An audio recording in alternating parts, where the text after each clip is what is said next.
ഹരി ഹരേ കൃഷ്ണ കൃഷ്ണ കൃഷ്ണ ഹരേ ഹരേ ഹരേ രാമ രാമ രാമ ഹരേ ഹരേ ഹരേ കൃഷ്ണ കൃഷ്ണ കൃഷ്ണ ഹരേ ഹരേ ഹരേ രാമ രാമ രാമ ഹരേ ഹരേ ഹരേ കൃഷ്ണ കൃഷ്ണ കൃഷ്ണ ഹരേ ഹരേ ഹരേ രാമ രാമ രാമ ഹരേ ഹരേ ഹരേ കൃഷ്ണ കൃഷ്ണ കൃഷ്ണ ഹരേ ഹരേ ഹരേ രാമ രാമ രാമ ഹരേ ഹരേ ഹരേ കൃഷ്ണ കൃഷ്ണ കൃഷ്ണ ഹരേ ഹരേ ഹരേ രാമ രാമ രാമ ഹരേ ഹരേ ഹരേ കൃഷ്ണ കൃഷ്ണ കൃഷ്ണ ഹരേ ഹരേ ഹരേ രാമ രാമ രാമ ഹരേ ഹരേ ഹരേ കൃഷ്ണ കൃഷ്ണ കൃഷ്ണ ഹരേ ഹരേ ഹരേ രാമ രാമ രാമ ഹരേ ഹരേ ഹരേ കൃഷ്ണ കൃഷ്ണ കൃഷ്ണ ഹരേ ഹരേ ഹരേ രാമ രാമ രാമ ഹരേ ഹരേ ഹരേ കൃഷ്ണ കൃഷ്ണ കൃഷ്ണ ഹരേ ഹരേ ഹരേ രാമ രാമ രാമ ഹരേ ഹരേ ഹരേ കൃഷ്ണ കൃഷ്ണ കൃഷ്ണ ഹരേ ഹരേ ഹരേ രാമ ഹരേ കൃഷ്ണ.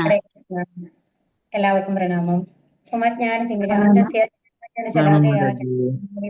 തസ്മൈ ശ്രീ ഗുരവേ നമഃ.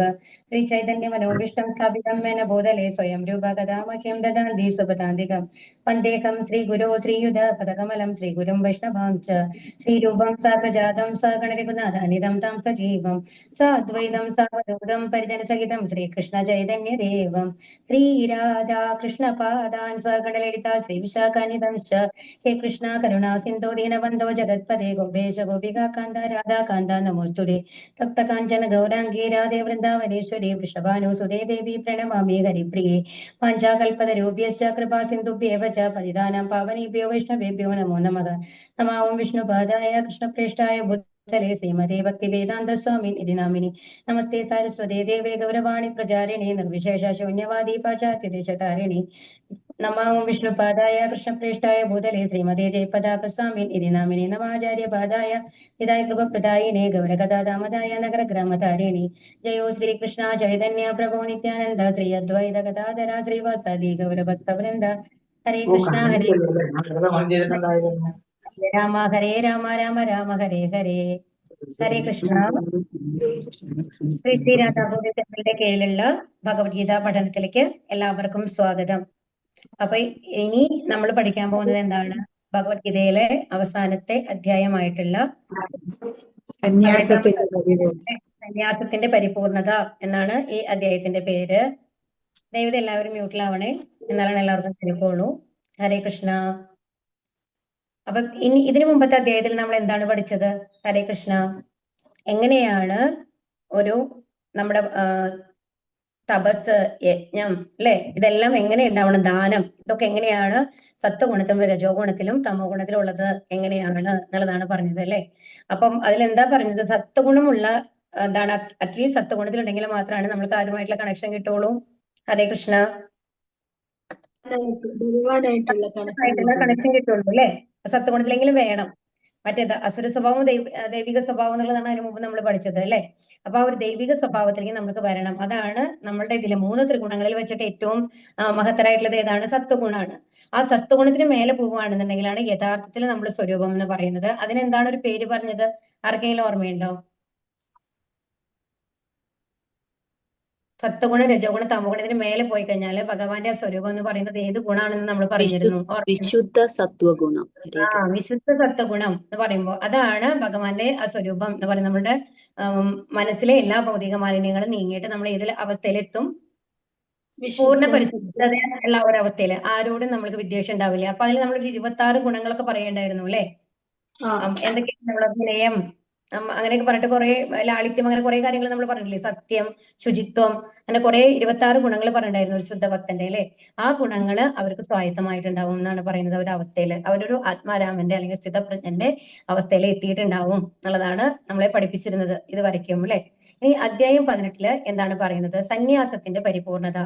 എന്താണ് സന്യാസം എന്ന് പറയുന്നത്? നമ്മൾ പറഞ്ഞിട്ടുണ്ടായിരുന്നതിന് മുമ്പ് ഒരു ഇതിൽ വന്നിട്ട് സന്യാസവും ത്യാഗവും തമ്മില് വ്യത്യാസം നമ്മൾ പഠിച്ചിട്ടുണ്ടായിരുന്നു. ഓർമ്മയുണ്ടോ ആർക്കെങ്കിലും? സന്യാസം എന്ന് പറഞ്ഞാലും ത്യാഗം എന്ന് പറഞ്ഞാലും എന്താണ് വ്യത്യാസം എന്നുള്ളത് നമ്മൾ പഠിച്ചിട്ടുണ്ടായിരുന്നു. സകല ആഗ്രഹങ്ങളും പരിത്യജിച്ചിട്ട് സന്യാസം എന്ന് പറഞ്ഞു കഴിഞ്ഞാൽ നമ്മൾ കർമ്മങ്ങളെ പരിത്യജിക്കുകയാണ് ചെയ്യുന്നത്, അല്ലെ. ഈശ്വരനിൽ സകലതും അർപ്പിക്കുക. അതെ, നമ്മുടെ കർമ്മഫലങ്ങളെ ത്യജിക്കുകയാണ് ചെയ്യുന്നത്, അല്ലെ. അതാണ് വ്യത്യാസം പറഞ്ഞത്. അപ്പൊ ഇനി ഈ അധ്യായത്തിലെ എന്താണ് ഭഗവാൻ പറയണേ നമ്മൾക്ക് നോക്കാം.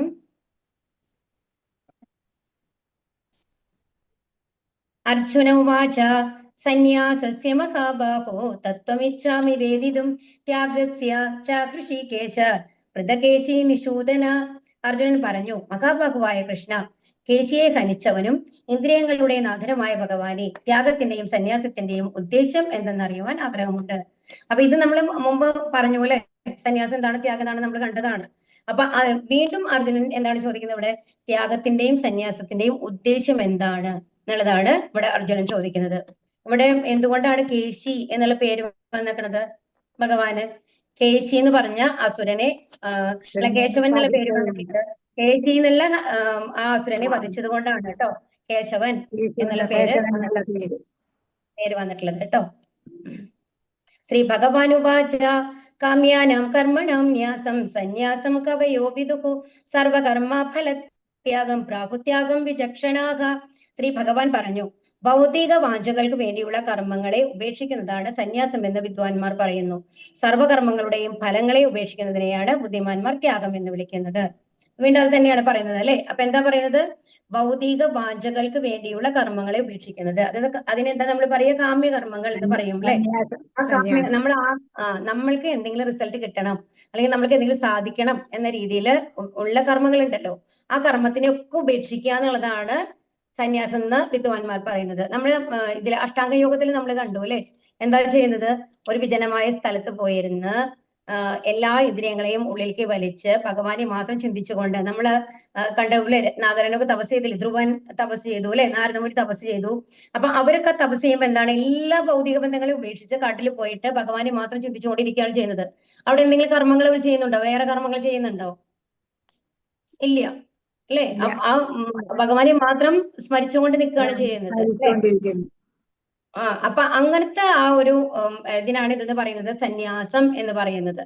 എന്നാൽ സർവകർമ്മങ്ങളുടെയും ഫലങ്ങളെ ഉപേക്ഷിക്കുന്നതിനെയാണ് എല്ലാ കർമ്മങ്ങളും, നമ്മളെ എല്ലാ കർമ്മങ്ങളും ചെയ്യുന്നുണ്ട്. നമ്മളൊരു ഫാമിലി, നമ്മുടെ കുടുംബത്തിനെ ഉപേക്ഷിക്കുന്നില്ല, നമ്മൾ സ്ഥിരമായിട്ട് ചെയ്യുന്ന കർമ്മങ്ങൾ ഉപേക്ഷിക്കുന്നില്ല.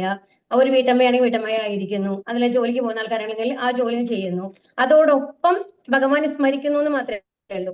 അപ്പൊ എന്താ നമ്മൾ ചെയ്യുന്നത്? നമ്മൾക്ക് വേണ്ടി ചെയ്യുന്നില്ല അല്ലെ. അത് ആർക്ക് വേണ്ടിയിട്ടാണ് ചെയ്യുന്നത്?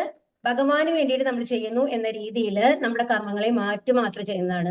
അതിനാണ് എന്തെന്ന് പറയുന്നത്? ത്യാഗം എന്ന് വിളിക്കുന്നത്. രണ്ട് തമ്മിലുള്ള വ്യത്യാസം മനസ്സിലായോ? അപ്പൊ എന്താണ് സന്യാസം എന്ന് പറഞ്ഞാൽ അത്ര എളുപ്പമല്ല. കാരണം എന്താണ്? നമ്മൾക്ക് ഒരു പക്ഷേ നമ്മളുടെ ഫാമിലിയായിട്ട് നല്ല അറ്റാച്ച്മെന്റ് ഉണ്ടാവും, അത് ഉപേക്ഷിക്കാന്ന് പറഞ്ഞാൽ അത്ര എളുപ്പം ആവണമെന്നില്ല. അതുപോലെ ഭക്ഷണങ്ങൾ, ചില ഭക്ഷണങ്ങളൊക്കെ നമുക്ക് അത്രയും ഇഷ്ടപ്പെട്ട് നമ്മൾ കഴിക്കുന്ന സാധനങ്ങളായിരിക്കും, അത് ഉപേക്ഷിക്കാൻ നമുക്ക് കഷ്ടമായിരിക്കും അല്ലെ. പക്ഷെ ഭഗവാൻ എന്താണ്? ഈ ത്യാഗത്തില് കർമ്മഫലങ്ങളെയാണ് ഉപേക്ഷിക്കുന്നത്. അപ്പൊ അവിടെ നമ്മളോട് ഏതും ഉപേക്ഷിക്കാൻ പറയുന്നില്ല. നമ്മുടെ ഇഷ്ടപ്പെട്ട ഭക്ഷണത്തിനെയോ ഇഷ്ടപ്പെട്ട എന്താണ് നമ്മുടെ കൂടെയുള്ള ബന്ധുമിത്രാദികളെയോ ഒന്നും ഉപേക്ഷിക്കാനായിട്ട് ഭഗവാൻ പറയുന്നില്ല. അപ്പൊ അതുകൊണ്ട് ഏതാണ് കുറച്ചും കൂടി എളുപ്പമായിട്ട് തോന്നുന്നത്? ഏതാണ്? സന്യാസമാണോ എളുപ്പം, ത്യാഗം ചെയ്യുന്നതാണോ എളുപ്പം? ത്യാഗം ചെയ്യുന്നത്. ത്യാഗം ചെയ്യുന്നതാണ് അല്ലെ. ഒന്നിനെ ഉപേക്ഷിക്കാൻ നമ്മളോട് പറയുന്നില്ല. നമ്മൾക്ക് എന്താണ് വേണ്ടത്? ആഗ്രഹിച്ചൊന്നും ചെയ്യരുത്, നമ്മൾക്ക് വേണ്ടി എന്തെങ്കിലും കിട്ടണം എന്നുള്ള ആഗ്രഹത്തോടു കൂടി ഒന്നും ചെയ്യരുതെന്ന് മാത്രമാണ് ഇവിടെ ഭഗവാൻ പറയുന്നത് അല്ലെ. ഇനി ശ്ലോകം 3. എല്ലാ കാമ്യകർമ്മങ്ങളും ദോഷകരങ്ങളാകയാൽ ത്യജിക്കണമെന്ന് ബുദ്ധിമാന്മാരായ ചിലർ പറയുന്നുണ്ട്. യജ്ഞം, തപസ്, ദാനം എന്നിവ ഒരിക്കലും ഉപേക്ഷിക്കാൻ പാടില്ലെന്ന് മറ്റു ചില ഋഷികൾ അഭിപ്രായപ്പെടുന്നു. അപ്പൊ എന്താണ് പറയുന്നത്? അപ്പൊ ഈ സന്യാസം ചെയ്യുന്ന ആൾക്കാർ എന്താ അവരുടെ ലക്ഷ്യം എന്ന് പറയുന്നത്? എന്താണ്? എല്ലാ കാമ്യകർമ്മങ്ങളും, അത് കറക്റ്റ് ആണ് പറയുന്നത് അല്ലെ. കാമ്യകർമ്മങ്ങൾ എപ്പോഴും ദോഷകരങ്ങളാണ്. എന്താ കാരണം പറയൂ? നമ്മൾ ഇത്രയും നാൾ പഠിച്ചു കഴിഞ്ഞില്ലേ? എന്തുകൊണ്ടാണ് കാമ്യകർമ്മങ്ങൾ ചെയ്യാൻ പാടില്ല എന്ന് പറയുന്നത്? എന്തുകൊണ്ടാ? ഹരേ കൃഷ്ണ. അല്ലെങ്കിൽ അതിന്റെ ഫലം ത്യജിക്കണം എന്ന് പറയുന്നത് എന്തുകൊണ്ടാണ്? ഹരേ കൃഷ്ണ. ഭഗവാനിൽ കാമ്യകർമ്മങ്ങൾ കൊണ്ട് എന്ത് ദോഷം നമ്മൾക്ക് വരണേ? ദുഃഖം. ദുഃഖം വരുന്നു. ദുഃഖാവാം, സുഖാവാം കാമ്യകർമ്മങ്ങൾ കൊണ്ട്. എല്ലാ കാമ്യകർമ്മങ്ങൾ കൊണ്ടും നമ്മൾക്ക് ദുഃഖമല്ല വരുന്നത്. നമ്മൾ മറ്റുള്ളവർക്ക് വേണ്ടി എന്തെങ്കിലും സഹായം ചെയ്തു കഴിഞ്ഞു കഴിഞ്ഞാൽ അതുകൊണ്ട് നമുക്ക് ദുഃഖം വരുന്നെന്ന് പറയാൻ പറ്റില്ലല്ലോ. അത് കാമ്യകർമ്മങ്ങളാണ്. എന്താ വരുന്നത്? ഒന്നിലോ നമ്മൾക്ക് ദുഃഖം വരും, പറഞ്ഞത് കറക്റ്റാണ്, അല്ലാതെങ്കിലോ സുഖം വരും. അപ്പൊ ഇത് രണ്ടും നമ്മൾ എന്തിനോടാണ് ബന്ധിപ്പിക്കുന്നത്? ഭഗവാനോട്. ഭഗവാനോട് ബന്ധിപ്പിക്കില്ല കാമ്യകർമ്മങ്ങള്. സുഖവും ദുഃഖവും നമ്മളെ ഭഗവാനോട് ബന്ധിപ്പിക്കുമോ? പാപങ്ങളും പുണ്യങ്ങളും നമ്മൾക്ക് ലഭിക്കും. അപ്പൊ എന്ത് വേണം? നമ്മൾ വീണ്ടും ജനിക്കണം എന്നുള്ളതാണ്. മനസ്സിലായോ? ഇപ്പൊ ശരിക്കും മനസ്സിലാവുണ്ടോ നിങ്ങൾക്ക്? അപ്പൊ അതായത് നമ്മുടെ കാമ്യകർമ്മങ്ങൾ എന്ന് പറഞ്ഞു കഴിഞ്ഞാൽ നമ്മൾക്ക് എന്തെങ്കിലും ഒരു റിസൾട്ട് നമ്മൾ പ്രതീക്ഷിക്കുന്നു, അല്ലെ? എന്തെങ്കിലും ഒരു ഫലം നമുക്ക് ലഭിക്കണം എന്ന് പ്രതീക്ഷിക്കുന്നു. പക്ഷെ നമ്മൾക്ക് ചിലപ്പോൾ നല്ല ഫലം ലഭിക്കും, അല്ലെങ്കിൽ ചീത്ത ഫലം ലഭിക്കും. കറക്റ്റ് അല്ലേ? ഏത് പ്രവർത്തിക്കും ഒരു നല്ല ഫലം ഉണ്ട്, അല്ലെങ്കിൽ ചീത്ത ഫലം ഉണ്ട്. കറക്റ്റ് ആണോ? അല്ലെ? അപ്പൊ അപ്പൊ ഒരു നല്ല ഫലവും ചീത്ത ഫലവും നമ്മൾക്ക് ലഭിക്കുമ്പോ ആ ചീത്തഫലത്തിന്റെ ഇത് അനുഭവിക്കാനായിട്ട് നമ്മൾ ഇവിടെ ഉണ്ടാവണം. നല്ല കാര്യങ്ങളാണ് നമ്മൾ ചെയ്തിട്ടുള്ളത്. ഒരുപാട് നല്ല കാര്യങ്ങൾ ചെയ്തു കഴിഞ്ഞാൽ നമുക്ക് പുണ്യം കിട്ടും. ഓക്കെ, ഇപ്പൊ നമ്മൾ മറ്റുള്ളവരെ സഹായിക്കുന്നു, പൈസ കൊടുത്ത് സഹായിക്കുന്നു, ദേഹം കൊണ്ട് സഹായിക്കുന്നു, അതിന് പഠിപ്പിക്കുന്നു, അതിന് ഒരുപാട് കാര്യങ്ങൾ നമ്മൾ ചെയ്യേണ്ടെന്ന് വിചാരിച്ചോളൂ. ഈ കാര്യങ്ങൾക്കൊക്കെ നമ്മൾക്ക് നമ്മുടെ പുണ്യാണ് ചേരുന്നത്. അത് അനുഭവിക്കാൻ, അപ്പൊ നല്ല കാര്യങ്ങൾ അനുഭവിക്കാനായിട്ട്, സുഖം അനുഭവിക്കാനായിട്ടാണെങ്കിലും നമ്മൾ എവിടേക്ക് വരണം? വീണ്ടും ഒരു ജന്മം എടുത്ത് ഈ ഭൗതിക ലോകത്തേക്ക് വരണം. ദുഃഖം ഇനി നമ്മൾ ഒരുപാട് തെറ്റായിട്ടുള്ള കാര്യങ്ങൾ ചെയ്തു, മറ്റുള്ളവരെ ഉപദ്രവിച്ചു, ചീത്ത പറഞ്ഞു, അങ്ങനത്തെ കാര്യങ്ങളൊക്കെ ഒരുപാട് കാര്യങ്ങൾ നമ്മൾ ചെയ്യുന്നുണ്ടെങ്കിലും അതിന് നമ്മൾക്ക് എന്താ വരുന്നത്? ചീത്ത ഫലങ്ങളാണ്, അല്ലെ? ആ ചീത്ത ഫലങ്ങൾ നമ്മൾക്ക് ദുഃഖം ഉണ്ടാവണം, കഷ്ടം ഉണ്ടാവണം. അപ്പൊ അതിന് വേണ്ടിയിട്ടാണെന്നുണ്ടെങ്കിലും എന്ത് വേണം? ഈ ഭൗതിക ലോകത്തിലേക്ക് വരണം. അതാണ് ഈ കാമ്യകർമ്മങ്ങളെ ഉപേക്ഷിക്കണം. അത് എന്താണ്? അത് ദോഷകരങ്ങളാണ് എന്ന് പറയുന്നത്. അപ്പൊ നല്ല കാര്യം വന്നു കഴിഞ്ഞാലും ചീത്ത കാര്യം വന്നു കഴിഞ്ഞാലും അത് അനുഭവിക്കാനായിട്ട് നമുക്ക് വീണ്ടും ഒരു ജന്മം എടുക്കണം എന്നുള്ളതാണ് കാമ്യകർമ്മങ്ങളുടെ ദോഷം എന്ന് പറയുന്നത്. മനസ്സിലായോ? ഹരേ കൃഷ്ണ. അപ്പൊ യജ്ഞം, തപസ്, ദാനം എന്നിവ ഒരിക്കലും ഉപേക്ഷിക്കാൻ പാടില്ലെന്ന് മറ്റു ചില ഋഷികൾ പറയുന്നു. പക്ഷെ നമ്മൾ കഴിഞ്ഞ അധ്യായത്തിൽ എന്താ പറഞ്ഞത്? എന്തായാലും നമ്മൾ എന്തൊക്കെ ചെയ്യണം? തപസ് ചെയ്യണം, ദാനം ചെയ്യണം. അതാണ് നമ്മൾ പറഞ്ഞത്, അല്ലെ? സത്വഗുണത്തിലുള്ള തപസ്, സത്വഗുണത്തിലുള്ള ദാനം, അതൊക്കെ നമ്മൾ പറഞ്ഞു, അല്ലെ? വാഗ്മയമായ തപസ്, ശാരീരികമായ തപസ്സൊക്കെ നമ്മൾ പഠിച്ചില്ലേ? അപ്പൊ ഈ യജ്ഞം, തപസ്, ദാനം എന്നിവ ഒരിക്കലും ഉപേക്ഷിക്കാൻ പാടില്ല എന്നാണ് ചില ഋഷിമാര് പറയുന്നത്. അപ്പൊ ഇനി എന്താണ് ഇവിടെ പറയുന്നത്? അപ്പൊ ഭഗവാൻ എന്താണ് പറയുന്നത് നമുക്ക് കേൾക്കാം. ഹേ ഭാരത ശ്രേഷ്ഠ, ത്യാഗത്തെ കുറിച്ച് എന്റെ വിധി നിർണയം കേൾക്കൂ. പുരുഷ വ്യാക്രമേ, ത്യാഗം 3 വിധം എന്നാണ് ധർമ്മശാസ്ത്രങ്ങളിൽ പ്രസ്താവിച്ചിട്ടുള്ളത്. അപ്പൊ നമ്മൾ ഇതിനു മുമ്പ് പറയുന്നത് എന്തൊക്കെയാണ്? യജ്ഞം, ദാനം, തപസ്സൊക്കെയാണ് പറഞ്ഞത്, അല്ലെ? അപ്പൊ ഇവിടെ എന്തിനെ കുറിച്ചിട്ടാണ് പറയുന്നത്? ത്യാഗം. 3 തരത്തിലുള്ള ത്യാഗം ഉണ്ട് എന്നാണ് പറയുന്നത്. 3 വിധമാണെന്നാണ് ധർമ്മശാസ്ത്രങ്ങളിൽ പ്രസ്താവിച്ചിട്ടുള്ളത്. അപ്പൊ യജ്ഞം, ദാനം, തപസ് എന്നീ കർമ്മങ്ങൾ ഉപേക്ഷിക്കേണ്ടവയല്ല, അവ അനുഷ്ഠിക്കപ്പെടണം. മഹാത്മാക്കളെ പോലും വിശദീകരിക്കുന്നവയാണ് 3. എന്തുകൊണ്ടാണ് യജ്ഞം, ദാനം, തപസ് ചെയ്യാൻ പറയുന്നത്? അത് നമ്മുടെ മനസ്സിനെ ശുദ്ധീകരിക്കുന്നു. അതുകൊണ്ട് മഹാത്മാക്കളാണെങ്കിൽ കൂടി അവർ ചെയ്യണം എന്നാണ് പറയുന്നത്. ഇപ്പൊ എല്ലാം ശുദ്ധഭക്തരാണെന്ന് പറയുന്ന ആൾക്കാർ കൂടി അത് ചെയ്യണം എന്നാണ് ഇവിടെ പറയുന്നത്. ആസക്തിയോ ഫലോദ്ദേശമോ കൂടാതെ അനുഷ്ഠിക്കപ്പെടേണ്ടവയാണ് ഈ കർമ്മങ്ങൾ. ഹേ പാർത്ഥ, കർത്തവ്യ നിർവഹണം എന്ന നിലയിലാണ് അവ നിറവേറ്റേണ്ടത്. ഇതാണ് എന്റെ അന്തിമമായ അഭിപ്രായം. അപ്പൊ ഇത് എന്താണ് പറയുന്നത്? ഇപ്പൊ സത്വഗുണത്തിലുള്ളതാണ് പറയുന്നത് കേട്ടോ. അപ്പൊ അതെങ്ങനെയാണ് ചെയ്യേണ്ടത്?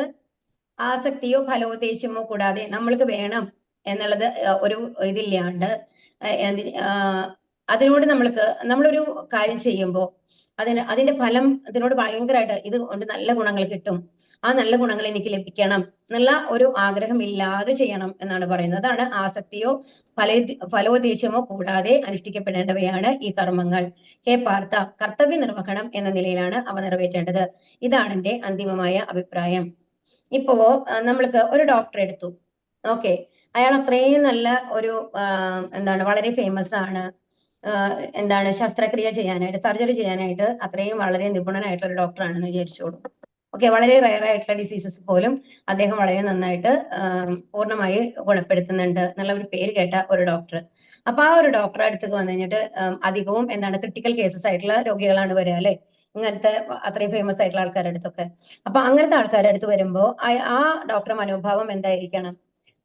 ഇപ്പൊ ആദ്യം തന്നെ ആ ഡോക്ടർ വിചാരിക്കുകയാണ് ഒരു വലിയ മൾട്ടി സ്പെഷ്യാലിറ്റി ഹോസ്പിറ്റലൊക്കെ അയാൾ ഉണ്ടാക്കിയിട്ടുണ്ട്. അപ്പൊ ഒരുപാട് വിഭാഗങ്ങളുണ്ട് അവിടെ, അതിന്റെ നേതാവാണ്, ആ നേതൃത്വം വഹിക്കുന്ന ഡോക്ടറാണ് എന്നുള്ള ലെവലിരിക്കുമ്പോൾ ആ ഹോസ്പിറ്റൽ വലുതാക്കണം, ഒരുപാട് പണം സമ്പാദിക്കണം, പേര് ഉണ്ടാക്കണം എന്നുള്ള ലെവലിലാണ് അവർ ആ ചികിത്സയെ കാണുന്നത് എന്നുണ്ടെന്നുണ്ടെങ്കിൽ അത് ഏത് തരത്തിലുള്ള ഇതായിട്ടാണ് പറയുക? ഹരേ കൃഷ്ണ.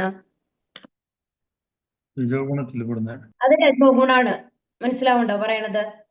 അത് രജോ ഗുണത്തിലാണ് വരുന്നത്. കാരണം നമ്മൾക്ക് പ്രശസ്തി വേണം, നമ്മൾക്ക് എന്ത് വേണം? പണം വേണം എന്നുള്ള ആർത്തിയോട് കൂടിയിട്ട് നമ്മളത് ചെയ്യുകയാണെന്നുണ്ടെങ്കിൽ അത് രജോ ഗുണത്തിലാണ് അയാൾ ചെയ്യുന്നത്. ഓക്കെ, അതിന് പകരം എന്താണ്? ഇത് ഒരു ഡോക്ടറിനുള്ള അത്രയും ഒരു കഴിവ് എനിക്ക് ഭഗവാൻ തന്നിട്ടുണ്ട്, അത് ഭഗവാന്റെ അനുഗ്രഹമാണ്. ഇത് ഞാൻ എന്തിനു വേണ്ടി ഉപയോഗിക്കണം?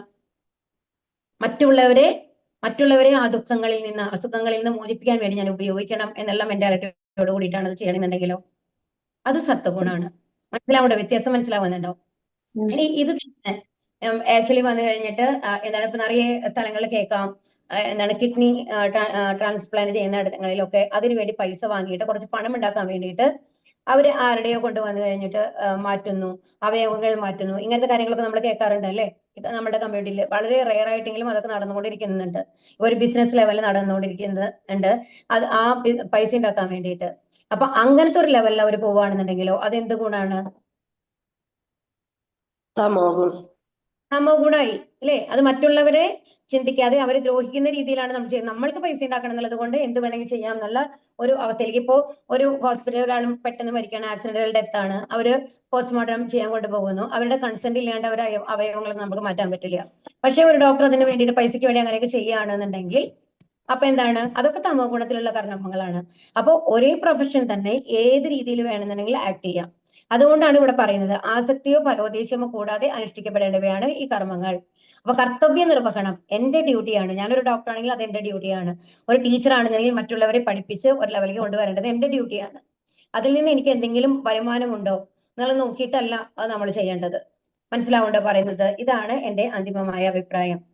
നിയതകർമ്മങ്ങളെ ഒരിക്കലും ഉപേക്ഷിച്ചുകൂടാ. വ്യാമോഹം കൊണ്ട് അങ്ങനെ ചെയ്യുന്നുവെങ്കിൽ ആ ത്യാഗം തമോ ഗുണത്തിലുള്ളതാണ്. അതാണ് ഇവിടെ പറയുന്നത്. ആൻഡ് ഇവിടെ പ്രത്യേകിച്ച് പറഞ്ഞൊരു കാര്യം എന്താണ്? നിയതകർമ്മങ്ങളെ ഒരിക്കലും ഉപേക്ഷിച്ചുകൂടാ വ്യാമോഹം കൊണ്ട്. അപ്പൊ നിയതകർമ്മങ്ങൾ ഇപ്പൊ ഇവിടെ അർജുനന്റെ എക്സാമ്പിൾ ആണ് നമ്മൾക്ക് ഏറ്റവും കൂടുതൽ അറിയുന്നത് അല്ലെ? നമ്മൾ എന്താ ചെയ്യുന്നത്? നമ്മൾ ചെയ്യേണ്ട കർമ്മങ്ങൾ. ഇപ്പൊ അർജുനന് യുദ്ധം ചെയ്യണമായിരുന്നു, ഭഗവാൻ പറഞ്ഞു യുദ്ധം ചെയ്യണം, ധർമ്മയുദ്ധമാണ് ചെയ്യണം അർജുന എന്ന് പറഞ്ഞപ്പോ അർജുനൻ എന്താണ് പറഞ്ഞത്? എനിക്കത് ചെയ്യാൻ സാധിക്കില്ല. എന്താ കാരണം? എന്റെ ബന്ധുമിത്രാദികളാണ് ചുറ്റിലുള്ളത്, അതുപോലെ എന്റെ ഗുരുക്കളാണ്, എന്റെ അമ്മാവന്മാരുടെ സ്ഥാനത്തുള്ളവര്, അങ്ങനെയുള്ള ആൾക്കാരും കൂടെയാണ്, പിതൃതുലരായിട്ടുള്ള ആൾക്കാരാണ് ചുറ്റുമുള്ളത്. എന്റെ പുത്രന്മാരുടെ സ്ഥാനത്തും പൗത്രന്മാരുടെ സ്ഥാനത്തുള്ളവരാണുള്ളത്. അതുകൊണ്ട് എനിക്ക് യുദ്ധം ചെയ്യാനായിട്ട് സാധിക്കില്ല, അതുകൊണ്ട് ഞാൻ യുദ്ധം ചെയ്യുന്നില്ല എന്ന് തീരുമാനിക്കുകയാണ്. അപ്പൊ അത്തരത്തിലുള്ള ഒരു കാര്യം എന്ന് പറയുന്നത് നമ്മൾ ചെയ്യാൻ പാടില്ല എന്നാണ് പറയുന്നത്. അപ്പൊ വ്യാമോഹം കൊണ്ട് അങ്ങനെ ചെയ്യുന്നു. ഇവിടെ വ്യാമോഹം എന്ന് നമുക്ക് പറയാൻ പറ്റില്ല, എന്നാലും എന്താണ്, തനിക്ക് പാപം വരരുത്, അതുപോലെ മറ്റുള്ളവര് ഇല്ലാന്നുണ്ടെങ്കിൽ എനിക്ക് സുഖം അനുഭവിക്കാൻ സാധിക്കുന്നില്ല, എല്ലാം എന്നെയാണ് ആലോചിക്കുന്നത് അല്ലെ? മറ്റുള്ളവർക്കാണ് ദോഷം വരുന്നത് എന്നുണ്ടെങ്കിലും അർജുനൻ എന്തുകൊണ്ടാണ് പറയുന്നത്? എനിക്ക് പാപം വരും, അല്ലെങ്കിൽ എനിക്ക് സന്തോഷിക്കാൻ സാധിക്കില്ല ഇത്രയും ആൾക്കാർ മരിച്ചു കഴിഞ്ഞിട്ട് ഒരു രാജ്യഭരണം കിട്ടിയാൽ, അങ്ങനെയാണ് ആലോചിക്കുന്നത് അല്ലെ? അപ്പൊ ആ രീതിയിൽ ചെയ്യുന്നുണ്ട് എന്നുണ്ടെങ്കിൽ അതുകൊണ്ട് ഞാൻ എന്റെ കർമ്മങ്ങൾ ചെയ്യുന്നില്ല എന്നുള്ള രീതിയിൽ കർമ്മങ്ങൾ ഉപേക്ഷിക്കുകയാണെങ്കിൽ അതിനെന്ത് പറയുന്നു? തമോ ഗുണം ആണ് എന്നാണ് പറയുന്നത്.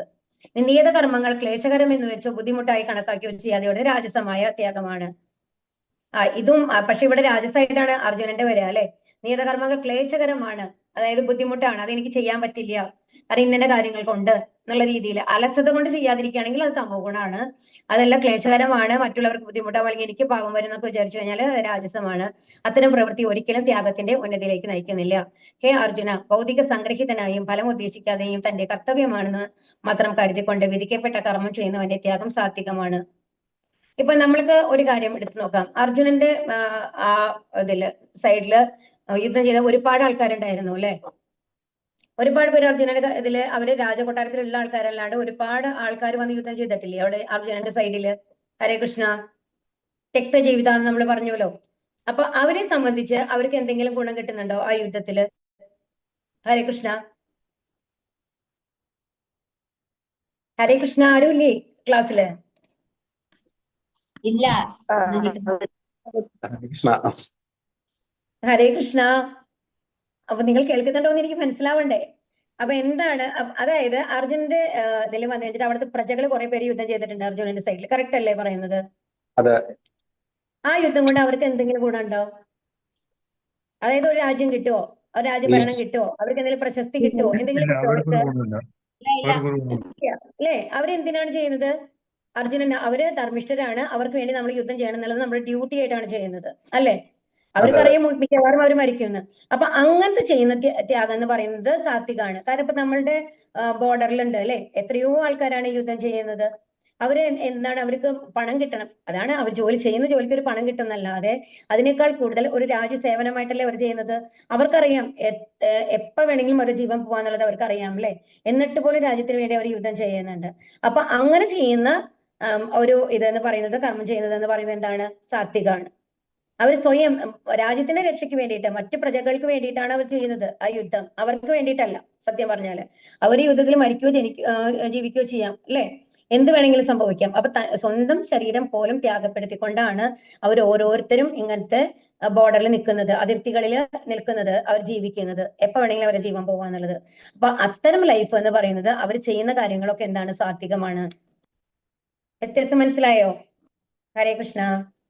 താനും കൃഷ്ണനുമായുള്ള ബന്ധത്തെ പറ്റി അറിഞ്ഞുകൊണ്ട് പ്രവർത്തിക്കുന്ന കൃഷ്ണാവബോധ നിഷ്ഠനായ മനുഷ്യൻ എപ്പോഴും മുക്താവസ്ഥയിലാണ്. തന്മൂലം അയാൾക്ക് മരണശേഷം സ്വകർമ്മ ഫലങ്ങളായ സുഖ ദുഃഖാനുഭവങ്ങൾക്ക് ഇടവരുന്നില്ല. ഇവിടെ പ്രഭുപാദരെയാണ് കാണിക്കുന്നത്. നോക്കൂ, താനും കൃഷ്ണനുമായുള്ള ബന്ധത്തെ പറ്റി അറിഞ്ഞുകൊണ്ട് പ്രവർത്തിക്കുന്ന കൃഷ്ണാവബോധ നിഷ്ഠനായ മനുഷ്യൻ എപ്പോഴും മുക്താവസ്ഥയിലാണ്. അപ്പൊ ശരിക്കും ഇതിന്റെ മുക്താവസ്ഥ എന്ന് പറയുന്നതാണ് ഈ 3 ഗുണങ്ങൾക്ക് മേലെയുള്ള ഒരു അവസ്ഥ എന്ന് പറയുന്നത്. ഈ മുക്താവസ്ഥ എന്ന് പറയുന്നത് എന്താണ്? എപ്പോഴും ഭഗവാനെ കുറിച്ച് ചിന്തിച്ചിട്ടാണ് നമ്മൾ ഇരിക്കുന്നത്. എല്ലാ പ്രവൃത്തികളും ഭഗവാന് വേണ്ടിയിട്ടാണ് ചെയ്യുന്നത്. അപ്പൊ നമ്മൾ ദുഃഖിക്കുന്നില്ല. എന്താ കാരണം? നമ്മൾ ഭഗവാനെ എല്ലാം ഏൽപ്പിച്ചു കഴിഞ്ഞാൽ എല്ലാം അറിയുന്നത്, നമ്മളുടെ ലൈഫിനെ കുറിച്ച് എല്ലാം അറിയുന്നത് ആരാണ്? ഭഗവാനാണ്, അല്ലെ? നമ്മുടെ കഴിഞ്ഞ ജന്മങ്ങളെ കുറിച്ച്, നമ്മൾക്ക് വരാൻ പോകുന്ന കാര്യങ്ങളെ കുറിച്ച് എല്ലാം ഭഗവാൻ അറിയാം. നമ്മളൊരു ഡ്രാമ, നമ്മളൊരു സിനിമ കണ്ടുകൊണ്ടിരിക്കുകയാണെന്ന് വെച്ചോളൂ. ആ സിനിമ നമ്മൾ ആദ്യമായിട്ട് കാണാൻ പോയിരിക്കുകയാണ്. അപ്പൊ ആദ്യം തൊട്ട് ഇങ്ങനെ കണ്ടുകൊണ്ടിരിക്കുമ്പോ അതിന്റെ ക്ലൈമാക്സ് എന്താണെന്ന് നമുക്ക് പറയാനായിട്ട് സാധിക്കുമോ? ഹരേ കൃഷ്ണ. ഇല്ല. അത് നമുക്ക് അവസാനം ചില സമയത്ത് ഭയങ്കര ത്രില്ലർ ആയിരിക്കും. ലാസ്റ്റ് വரைക്കും നമ്മളിങ്ങനെ ആകാംക്ഷയോട് നോക്കിക്കൊണ്ടിരിക്കും, എന്താ നടക്കണേ എന്നുള്ളത്. ചിലപ്പോൾ ട്വിസ്റ്റ് ആയിട്ടായിരിക്കും അതിന്റെ എൻഡ് വരെ. പക്ഷേ അതിന്റെ ഡയറക്ടർക്ക് അതെല്ലാം അറിയാം, അല്ലേ? ആ സിനിമ എഴുതിയ ആൾക്ക്, കഥ എഴുതിയ ആൾക്കും അതിന്റെ ഡയറക്ടർക്കും അറിയാം എന്താണ് അവസാനം വരാൻ പോണെന്നുള്ളത്. അപ്പൊ അയാൾക്ക് അറിയാം എന്താണ്, അയാളാണ് ഈ ആൾക്കാരെ വെച്ചത് അഭിനയിപ്പിച്ചിട്ടുള്ളത്. അതിന്റെ ലാസ്റ്റ് നടക്കാൻ പോകുന്നത് എന്താണെന്നുള്ളതും അയാൾക്ക് നന്നായിട്ട് വ്യക്തമായിട്ട് അറിയാം. അതുപോലെ തന്നെയാണ് നമ്മളുടെ ലൈഫ് എന്ന് പറയുന്നത്. നമ്മൾക്ക് അറിയില്ല, നമ്മളുടെ ലൈഫിൽ ഓരോ സാഹചര്യങ്ങൾ വരുന്നു, അതിനനുസരിച്ച് നമ്മൾ എന്തൊക്കെയോ പ്രവർത്തിക്കുന്നു. ചിലപ്പോൾ ശരിയാകുന്നു, ചിലപ്പോൾ തെറ്റാകുന്നു. പക്ഷെ ഇതിന്റെയൊക്കെ അന്തിമ ഫലം എന്താണ് എന്നുള്ളത് അറിയുന്നത് ആർക്ക് മാത്രമാണ്? ഈ ഫുൾ നമ്മളുടെ ലൈഫ് പ്ലാൻ ചെയ്തിട്ടുള്ളത് ആരാ? ഭഗവാനാണ്. അപ്പൊ ആ ഭഗവാനാണ് അറിയുള്ളൂ നമ്മൾക്ക് എന്താ വരാൻ പോണെന്നുള്ളത്. കഴിഞ്ഞ കാര്യങ്ങളും ഭഗവാൻ ഇച്ഛയ്ക്കനുസരിച്ചാണ് നടന്നിട്ടുള്ളത്. നമ്മൾ എന്തൊക്കെയോ പ്ലാൻ ചെയ്യുന്നുണ്ടെങ്കിൽ നമ്മൾക്ക് വരുന്ന അനുഭവങ്ങൾ വേറെ മാതിരിയല്ലേ വരിക. ഇപ്പൊ നമ്മൾ വിചാരിക്കും, ഇന്നലെ ഞാൻ വിചാരിച്ചു നാളെ ഞാൻ ഇന്നതൊക്കെയാണ് ചെയ്യാൻ പോണേ എന്ന് വിചാരിച്ചു കഴിയുമ്പോഴാണ് ചിലപ്പോ ഞാൻ രാവിലെ ഇന്ന ഭഗവത്ഗീത ക്ലാസ്, ഞാൻ ഭാഗവതം ഇത്ര പഠിക്കും, ഇതൊക്കെ ഞാൻ പ്ലാൻ ചെയ്ത് വെച്ചിരിക്കുകയാണ്. എനിക്ക് വൈകുന്നേരം ഒരു എക്സാം ഉണ്ട്, ഞാൻ എക്സാം എഴുതും, ഇതൊക്കെ ഞാൻ പ്ലാൻ ചെയ്ത് വെച്ചിരിക്കുമ്പോഴാണ് പെട്ടെന്ന് വരുന്നത്, അയ്യോ എന്റെ മകന് സുഖമില്ല, എന്റെ മകൾക്ക് സുഖമില്ല, ഞാൻ എനിക്കൊന്ന് ഡോക്ടറെ അടുത്ത് പോകണം, പെട്ടെന്ന് എനിക്കൊരു ഹോസ്പിറ്റലിലേക്ക് പോകേണ്ടി വരികയാണ്. ഇതൊക്കെ നമ്മൾ പ്ലാൻ ചെയ്യുന്നതാണോ? അല്ല. അപ്പം നമ്മൾ തലേദിവസം പ്ലാൻ ചെയ്യുന്ന മാതിരി എന്തെങ്കിലും വന്ന് നടക്കുമോ? ഇല്ല, ഒന്നും നടക്കില്ല. അപ്പൊ നമ്മൾ എന്താ മനസ്സിലാക്കേണ്ടതെന്നുണ്ടെങ്കിൽ, നമ്മുടെ ലൈഫിൽ നടക്കുന്ന ഓരോ കാര്യങ്ങളും നമ്മളുടെ പ്ലാൻ അനുസരിച്ചല്ല നടക്കുന്നത്, ഭഗവാന്റെ പ്ലാൻ അനുസരിച്ചിട്ടാണ് നടക്കുന്നത്. അപ്പൊ അത് അറിയുന്ന ഒരാള് എപ്പോഴും ഏതവസ്ഥയിലാണ്? മുക്താവസ്ഥയിലാണ്. അവർ സങ്കടപ്പെടില്ല. ഇപ്പൊ ഒരു കാര്യം നടന്നില്ല എന്നിട്ട് ഓക്കെ ഇത് ഭഗവാന്റെ പ്ലാനാണ്, ഓക്കെ അതിനനുസരിച്ച് നമ്മൾ. ഹരേ കൃഷ്ണ. തന്മൂലം അയാൾക്ക് മരണശേഷം സ്വകർമ്മ ഫലങ്ങളായ സുഖ ദുഃഖ അനുഭവങ്ങൾക്ക് ഇടവരുന്നില്ല. അപ്പൊ നമ്മൾ അങ്ങനെ ചിന്തിക്കുമ്പോ എന്താണ്, എല്ലാം ഭഗവാനാണ് നടത്തുന്നത് എന്ന് ചിന്തിക്കുമ്പോ നമുക്ക് അവകാശബോധങ്ങളില്ല, നമ്മൾക്ക് എല്ലാം എന്റേതാണെന്നുള്ള ബോധങ്ങളില്ല, അല്ലെ? അങ്ങനെയല്ലേ ശരിക്കും? അതായത് എല്ലാം ഭഗവാൻ തരുന്നു, ഭഗവാന്റെ സാധനങ്ങൾ എടുത്ത് നമ്മൾ ഉപയോഗിക്കുന്നു. ഇപ്പം നമ്മളൊരു വാടക വീട്ടിലാണെന്ന് വെച്ചോളൂ. ആ വാടക വീട്ടില് ഫുൾ ഫർണിഷ്ഡ് ആയിട്ടുള്ള ഒരു വാടക വീടാണ്. ഓക്കെ, കട്ടിലുണ്ട്, ബീരോ ഉണ്ട്, എല്ലാ സാധനങ്ങളും, അലമാരി, എല്ലാ സാധനങ്ങളോട് കൂടിയിട്ട് നമുക്ക് ലഭിക്കുന്നു. അതുപോലെ കിച്ചണിലെ എല്ലാ സാധനങ്ങളോട് കൂടിയിട്ട് നമുക്ക് വീട് തന്നിട്ട് ആ വീട്ടിൽ നമ്മൾ താമസിക്കുമ്പോൾ ആ വീട്ടിലെ സാധനങ്ങൾ എടുത്ത് ഉപയോഗിക്കുന്നത് നമ്മൾ എങ്ങനെയായിരിക്കും? നമ്മുടെ സാധനങ്ങളാണെന്ന് വിചാരിച്ചിട്ടാണോ നമ്മൾ ഉപയോഗിക്കുന്നത്? അല്ല, നമ്മൾ കെയർഫുൾ ആയിരിക്കും, അല്ലെ? ഇത് ഭഗവാൻ തന്ന സാധനങ്ങൾ അല്ല, അവര് ആ വാടകക്കാര് ആ ഉടമസ്ഥൻ തന്നതാണ്. നമ്മൾ ഈ വീട് വിട്ടു പോകുമ്പോ എന്ത് ചെയ്യണം? അവർക്കത് ഭദ്രമായിട്ട് തിരിച്ചേൽപ്പിക്കണം. കറക്റ്റ് ആണോ അല്ലയോ? അതെ. അതുപോലെ തന്നെയാണ് നമ്മൾക്കും ഭഗവാൻ തന്നിട്ടുള്ളതാണ് ഇതെല്ലാം. നമ്മുടെ ശരീരം അടക്കം എല്ലാം ഭഗവാൻ തന്നിട്ടുള്ളതാണ്, അല്ലെ? അപ്പൊ അതിന് എത്ര കൃത്യമായിട്ട് നമ്മൾ തിരിച്ചേൽപ്പിക്കേണ്ടതാണ് ഭഗവാനെ. നമ്മളുടെ പ്രോപ്പർട്ടി അല്ല ഇതൊന്നും. അത് ഭഗവാന്റെ പ്രോപ്പർട്ടി നമ്മൾ തിരിച്ചു കൊടുക്കേണ്ടതാണ് ഭഗവാന്. അതുകൊണ്ട് തന്നെയാണ് നമ്മൾ മരിച്ചു പോകുമ്പോൾ ഇവിടുന്ന് എന്തെങ്കിലും കൊണ്ടുപോകാൻ പറ്റുന്നുണ്ടോ? ഇല്ല. ഈ ശരീരം അടക്കം ഉപേക്ഷിച്ചിട്ടാണ് നമ്മൾ പോണത്, അല്ലെ? അപ്പൊ ഈ ശരീരം അടക്കം നമുക്ക് ഭഗവാൻ തരുന്നതാണ്. അപ്പൊ നമ്മൾ അതിനെ അത്രയും വിലപിടിപ്പോട് കൂടിയിട്ട് നമ്മൾ സൂക്ഷിക്കണം. അത് എന്റെ അല്ല, അത് ഭഗവാൻ തിരിച്ചു കൊടുക്കണം എന്നുള്ളതാവുമ്പോ നമ്മൾ തിരിച്ചു കൊടുക്കുമ്പോൾ സങ്കടപ്പെടുമോ? ഇല്ല. കാരണം അത് വാടക വീട്ടിൽ നമ്മൾ പോകുമ്പോൾ നമ്മൾക്കറിയാതെ അവരെയാണ്, എന്തായാലും അവർക്ക് തിരിച്ചു കൊടുക്കേണ്ടതാണ്. നമ്മൾ അതിനെ കുറിച്ച് സങ്കടപ്പെടില്ല, നമുക്ക് എത്ര ഇഷ്ടമുള്ള സാധനങ്ങളാണെന്നുണ്ടെങ്കിലും, അല്ലെ? അതുപോലെ തന്നെയാണ് നമ്മുടെ ലൈഫും. അപ്പൊ ആ ഒരു മനോഭാവം വരും ആർക്ക്? ഭഗവാനുമായിട്ട് എല്ലാം ബന്ധിപ്പിക്കുന്ന ഒരാൾക്ക്. അപ്പൊ അയാൾക്ക് ഒരിക്കലും സുഖം ഉണ്ടാവില്ല, ദുഃഖം ഉണ്ടാവില്ല. അവര് ഈ കിട്ടുന്ന സാധനങ്ങളൊക്കെ ഭഗവാൻ തന്നത് നമ്മൾ അനുഭവിക്കുന്നു. അതെല്ലാം തിരിച്ചെടുക്കുകയാണെങ്കിലും അത് ഭഗവാന്റെ സ്വത്ത് ഭഗവാൻ തിരിച്ചെടുത്തു എന്ന രീതിയിൽ കാണാനായിട്ട് സാധിക്കും. ഇവിടെ പ്രഭാതരെയാണ് കാണിക്കുന്നത് കേട്ടോ. അവർ എത്ര സന്തുഷ്ടരാണ് നോക്കൂ. എത്ര പേരെയാണ് അദ്ദേഹം കൃഷ്ണാബോധത്തിലേക്ക് കൊണ്ടുവന്നത്. അനാസക്തമായും രാഗദ്വേഷരഹിതമായും ഫലാസക്തി കൂടാതെ നിയന്ത്രിതമായ വിധത്തിൽ ചെയ്യുന്ന കർമ്മം സാത്വികം എന്ന് പറയുന്നു. അപ്പൊ ഇങ്ങനെ, അതായത് അനാസക്തമായിട്ട് രാഗദ്വേഷരഹിതം, എനിക്ക് സുഖം കിട്ടും അല്ലെങ്കിൽ ദുഃഖം കിട്ടും എന്നുള്ളതൊന്നും നമ്മൾ മനസ്സിൽ വെക്കാണ്ട്, നമ്മൾ ഫലാസക്തി കൂടാണ്ട് എന്റെ ഡ്യൂട്ടിയാണ് ഞാൻ ചെയ്യുന്നതെല്ലാം, അതിന് എന്ത് വന്നു കഴിഞ്ഞാലും അതിന്റെ ഫലം ഭഗവാൻ തരുന്നതാണ് എന്നുള്ള ഉറച്ച വിശ്വാസത്തോട് കൂടിയിട്ട് നമ്മൾ കർമ്മം ചെയ്യുകയാണെന്നുണ്ടെങ്കിൽ അതിനെ എന്ത് പറയുന്നു? സാത്വികം എന്ന് പറയുന്നു. തന്റെ ആഗ്രഹം നിറവേറ്റാനായോ മിഥ്യ അഹംഭാവം കൊണ്ടോ ഏറെ പ്രയാസപ്പെട്ട് ചെയ്യുന്ന കർമ്മമാണ് രാജസ കർമ്മം. അതല്ലാന്നുണ്ടെങ്കിൽ ഇത് എന്റെ കമ്പനിയാണ്, ഇത് എന്റെ വീടാണ്, ഇതെന്റെ അധീനതയിലാണ് എല്ലാം ഉള്ളത് എന്നുള്ള ഒരു അധികാര ഭാവത്തോട് കൂടിയിട്ട് ഞാനാണ് എല്ലാം ചെയ്യുന്നത് എന്നുള്ള ഭാവത്തോട് കൂടി ചെയ്യുമ്പോൾ അതെന്താണ്? രാജസകർമ്മമാണ്. ഇനി തുടർന്നുണ്ടാവുന്ന കെട്ടുപാടുകളെയോ അന്യർക്കുണ്ടാവുന്ന നാശത്തെയോ ക്ലേശങ്ങളെയോ അവഗണിച്ചും ശാസ്ത്ര നിർദ്ദേശങ്ങൾക്ക് എതിരായും വ്യാമോഹം മൂലം ചെയ്യുന്ന കർമ്മമത്തെ താമസം. താമസം എന്ന് പറയുന്നത് എന്താണ്? നമ്മൾക്ക് എന്തെങ്കിലും ചീത്ത കാര്യങ്ങൾ ചെയ്യും. ഇപ്പൊ ഒരു ബ്രിഡ്ജ് ഉണ്ടാക്കുന്നു, ഒരു എഞ്ചിനീയറെ ഏൽപ്പിച്ചാണെന്ന് വിചാരിക്കൂ. അയാൾക്ക് ഒരുപാട് ലാഭം കിട്ടണമെന്ന് വിചാരിച്ചിട്ട് മര്യാദയ്ക്ക് പ്രൊപ്പോർഷനിൽ സിമെന്റും മണലും അതൊന്നും മിക്സ് ചെയ്യാണ്ട് കുറച്ച് സിമെന്റ് ഒക്കെ ഇട്ടിട്ട് ഉണ്ടാക്കി കഴിഞ്ഞാൽ അത് എന്താ ഉണ്ടാവുക? ആ പാലം പണി കഴിഞ്ഞ് കഴിഞ്ഞിട്ട് അതിൽ കൂടെ വെഹിക്കിൾസ് പോകുമ്പോൾ അത് ഇടിഞ്ഞു വീഴാനുള്ള സാധ്യതയുണ്ട് അല്ലെ, അല്ലെങ്കിൽ മഴ വരുമ്പോൾ ഇടിഞ്ഞു പോകാനുള്ള സാധ്യതയുണ്ട്.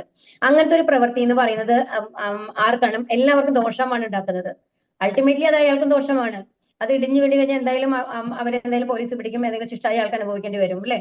അപ്പൊ അങ്ങനത്തെ പ്രവൃത്തികളുണ്ടല്ലോ, മറ്റുള്ളവരുടെ ക്ലേശം വരുമോ ഒന്നും അവഗണിച്ചുകൊണ്ട് ശാസ്ത്ര നിർദ്ദേശങ്ങൾക്ക് എതിരായിട്ട് വ്യാമോഹം മൂലം ചെയ്യുന്ന കർമ്മമാണ് താമസം. അതുപോലെ നമ്മൾ കുടിക്കുന്നത്, വലിക്കുന്നത്, സ്വയം ബോധം നമ്മളെ നഷ്ടപ്പെടുത്താണ് ചെയ്യുന്നത് അല്ലെ. അപ്പൊ അത്തരം പ്രവൃത്തികൾ വരുമ്പോൾ അപ്പൊ ആ ഒരു അവസ്ഥയിൽ അവർക്ക് എന്ത് പ്രവൃത്തിയാണ് അവർ ചെയ്യുന്നത് എന്നുള്ളത് ബോധം ഉണ്ടാവില്ല. എസ്പെഷ്യലി നന്നായി കുടിക്കുന്ന ആൾക്കാർക്കൊക്കെ നമ്മൾക്ക് കണ്ടിട്ടുണ്ട് അല്ലെ, ഭാര്യമാരെ അടിക്കുന്നവരെ, കുട്ടികളെ ഉപദ്രവിക്കുന്നവരൊക്കെ നമ്മൾ കാണാൻ പറ്റും അല്ലെ. അപ്പൊ ആ അവസ്ഥ, ഇങ്ങനത്തെ കാര്യങ്ങളൊക്കെ ശാസ്ത്രവിരുദ്ധമാണ്. അപ്പൊ അങ്ങനത്തെ കാര്യങ്ങൾ ചെയ്യുന്നതൊക്കെ എന്താണ്? താമസം. താമസാണ്. മനസ്സിലായില്ലേ? അപ്പൊ ഇതാണ്. ഇനി കുന്തിപുത്ര, ചെയ്യേണ്ടതും ചെയ്യത്തത് കൂടാത്തതും എന്ത്, ഭയപ്പെടേണ്ടതും ഭയപ്പെടേണ്ടാത്തതും എന്ത്, ബന്ധത്തിനും മോക്ഷത്തിനും കാരണമാവുന്നത് എന്ത് എന്നെല്ലാം അറിയുന്നതാണ് സാത്വികമായ ബുദ്ധി. അപ്പൊ സാത്വികമായ ബുദ്ധി എന്ന് പറയുന്നത് എന്താണ്? നമുക്ക് എന്താണ് ചെയ്യേണ്ടതെന്ന് അറിയണം, എന്താണ് ചെയ്യേണ്ടതാത്തതെന്ന് അറിയണം. ഭയപ്പെടേണ്ടത് എന്ത്, ഭയപ്പെടേണ്ടാത്തത് എന്ത്, ബന്ധത്തിനും മോക്ഷത്തിനും കാരണമാവുന്നത് എന്ത് എന്നെല്ലാം അറിയുന്നതാണ് സത്യമായ ബുദ്ധി. അതായത് ശരിയായിട്ടില്ല. അപ്പൊ ചെയ്യേണ്ടതും ചെയ്തുകൂടാത്തതും എന്ത്, എന്ത് ചെയ്തുകൂടാ എന്നുള്ളതാണ് യമ എന്ന് പറയുന്നത്. നമ്മൾ പറഞ്ഞു 4 കാര്യങ്ങൾ നമ്മൾ ചെയ്യാൻ പാടില്ല എന്ന്. അത് നമുക്ക് അറിയാം അല്ലേ? എന്തൊക്കെയാ പറഞ്ഞത്? വ്യഭിചാരം, വ്യഭിചാരം ചെയ്യാൻ പാടില്ല, മദ്യപാനം ചെയ്യാൻ പാടില്ല, പാടില്ല അല്ലെ. അതുപോലെ പിന്നെ എന്താണ്? അങ്ങനത്തെ കാര്യങ്ങളൊന്നും നമ്മൾ ചെയ്യാൻ പാടില്ല എന്ന് പറഞ്ഞു. അത് തെറ്റാണ് എന്നുള്ളത്. അപ്പൊ അതുപോലെ ഇതാണ് ചെയ്തു കൂടാത്തത്. അതുപോലെ തന്നെ നമ്മൾക്കറിയാം എന്താണ്, ഒരു ദുശാസനം ശരിക്കും ദ്രൗപദിയോട് ചെയ്ത് വളരെ തെറ്റാണ് അല്ലെ, ഒരു വസ്ത്രാഭിഷേകം ചെയ്യാന്നൊക്കെ പറഞ്ഞു കഴിഞ്ഞാല്. അപ്പൊ എന്നാൽ താൻ വലിയ ആളാണെന്ന് കാണിക്കാൻ വേണ്ടിയിട്ട് സ്വയം ബോധമില്ലാത്ത പ്രവർത്തികളാണ് അതൊക്കെ. അതൊക്കെ ചെയ്തുകൂടാ. അപ്പൊ നമ്മൾക്ക് എന്ത് വേണം? നമ്മുടെ പാരന്റ്സ് ആണെങ്കിലും നമ്മളുടെ മുതിർന്നവരാണെന്നുണ്ടെങ്കിലും അവരോട് എങ്ങനെയാണ് നമ്മൾ പെരുമാറേണ്ടത്? ആദരപൂർവ്വം പെരുമാറണം അല്ലെ. അവരോട് സംസാരിക്കുമ്പോൾ അതിന്റെ മര്യാദ നമ്മൾ നോക്കണം. അതായത് വളരെ റെസ്പെക്ട്ഫുൾ ആയിട്ട് വേണം നമ്മൾ സംസാരിക്കണം എന്നുണ്ടെങ്കിൽ. ഇതൊക്കെയുണ്ട്. അങ്ങനെ ഒരുപാട് കാര്യങ്ങൾ നമ്മൾ ശാസ്ത്രങ്ങൾ നമ്മളെ പഠിപ്പിച്ചിട്ടുണ്ട്.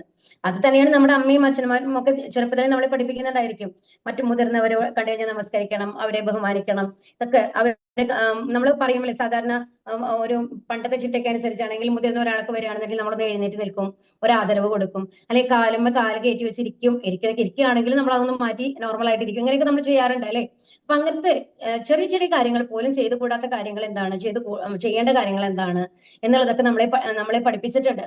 അപ്പൊ അത് നമ്മൾക്ക് അറിയണം, എന്താണ് ചെയ്യേണ്ടത്, എന്താണ് ചെയ്തുകൂടാത്തത് എന്നുള്ളത്. ചില സമയത്ത് സത്യമാണ് എന്നുള്ളതുണ്ടെങ്കിലും മറ്റുള്ളവർക്ക് ഇപ്പോ നമ്മൾ ഇതിനു മുമ്പ് പറഞ്ഞൊരു സന്ദർഭമാണ്. ഇപ്പൊ ഒരാൾ പെട്ടെന്ന് മരിച്ചു, അവരുടെ ഭാര്യയ്ക്ക് വന്നു കഴിഞ്ഞിട്ട് ഹാർട്ട് അറ്റാക്ക് അല്ല ഓൾറെഡി വന്ന ഒരു സ്ത്രീ ആണെന്നുണ്ടെങ്കിൽ നേരെ വന്നു കഴിഞ്ഞിട്ട് അവരോട് നമ്മൾ വന്ന് പറയുകയാണ് നിങ്ങളുടെ ഹസ്ബൻഡ് മരിച്ചു എന്ന് പറഞ്ഞു കഴിഞ്ഞാൽ ചിലപ്പോൾ ആ സ്ത്രീക്ക് സ്ട്രോക്ക് വരാനുള്ള ചാൻസ് ഉണ്ട് അല്ലെ. അപ്പം ഏത് സന്ദർഭത്തിലാണെന്നുള്ളത് നമ്മളുടെ ആ സന്ദർഭത്തിനനുസരിച്ച് നമുക്ക് സംസാരിക്കാൻ അറിയണം, പെരുമാറാൻ അറിയണം. അപ്പൊ ഇതൊക്കെയാണ് ചെയ്യേണ്ടതും ചെയ്തുകൂടാത്തതും എന്ന് പറയുന്നത്. ഇനി ഭയപ്പെടേണ്ടതും ഭയപ്പെടേണ്ടാത്തതും എന്തിനെയാണ് ഭയപ്പെടേണ്ടത്? ഹരേ കൃഷ്ണ. ഭയപ്പെടേണ്ടത് എന്തായിരിക്കും? ആർക്കെങ്കിലും പറയാൻ സാധിക്കുമോ? എന്തിനാ ഭയപ്പെടേണ്ടത്?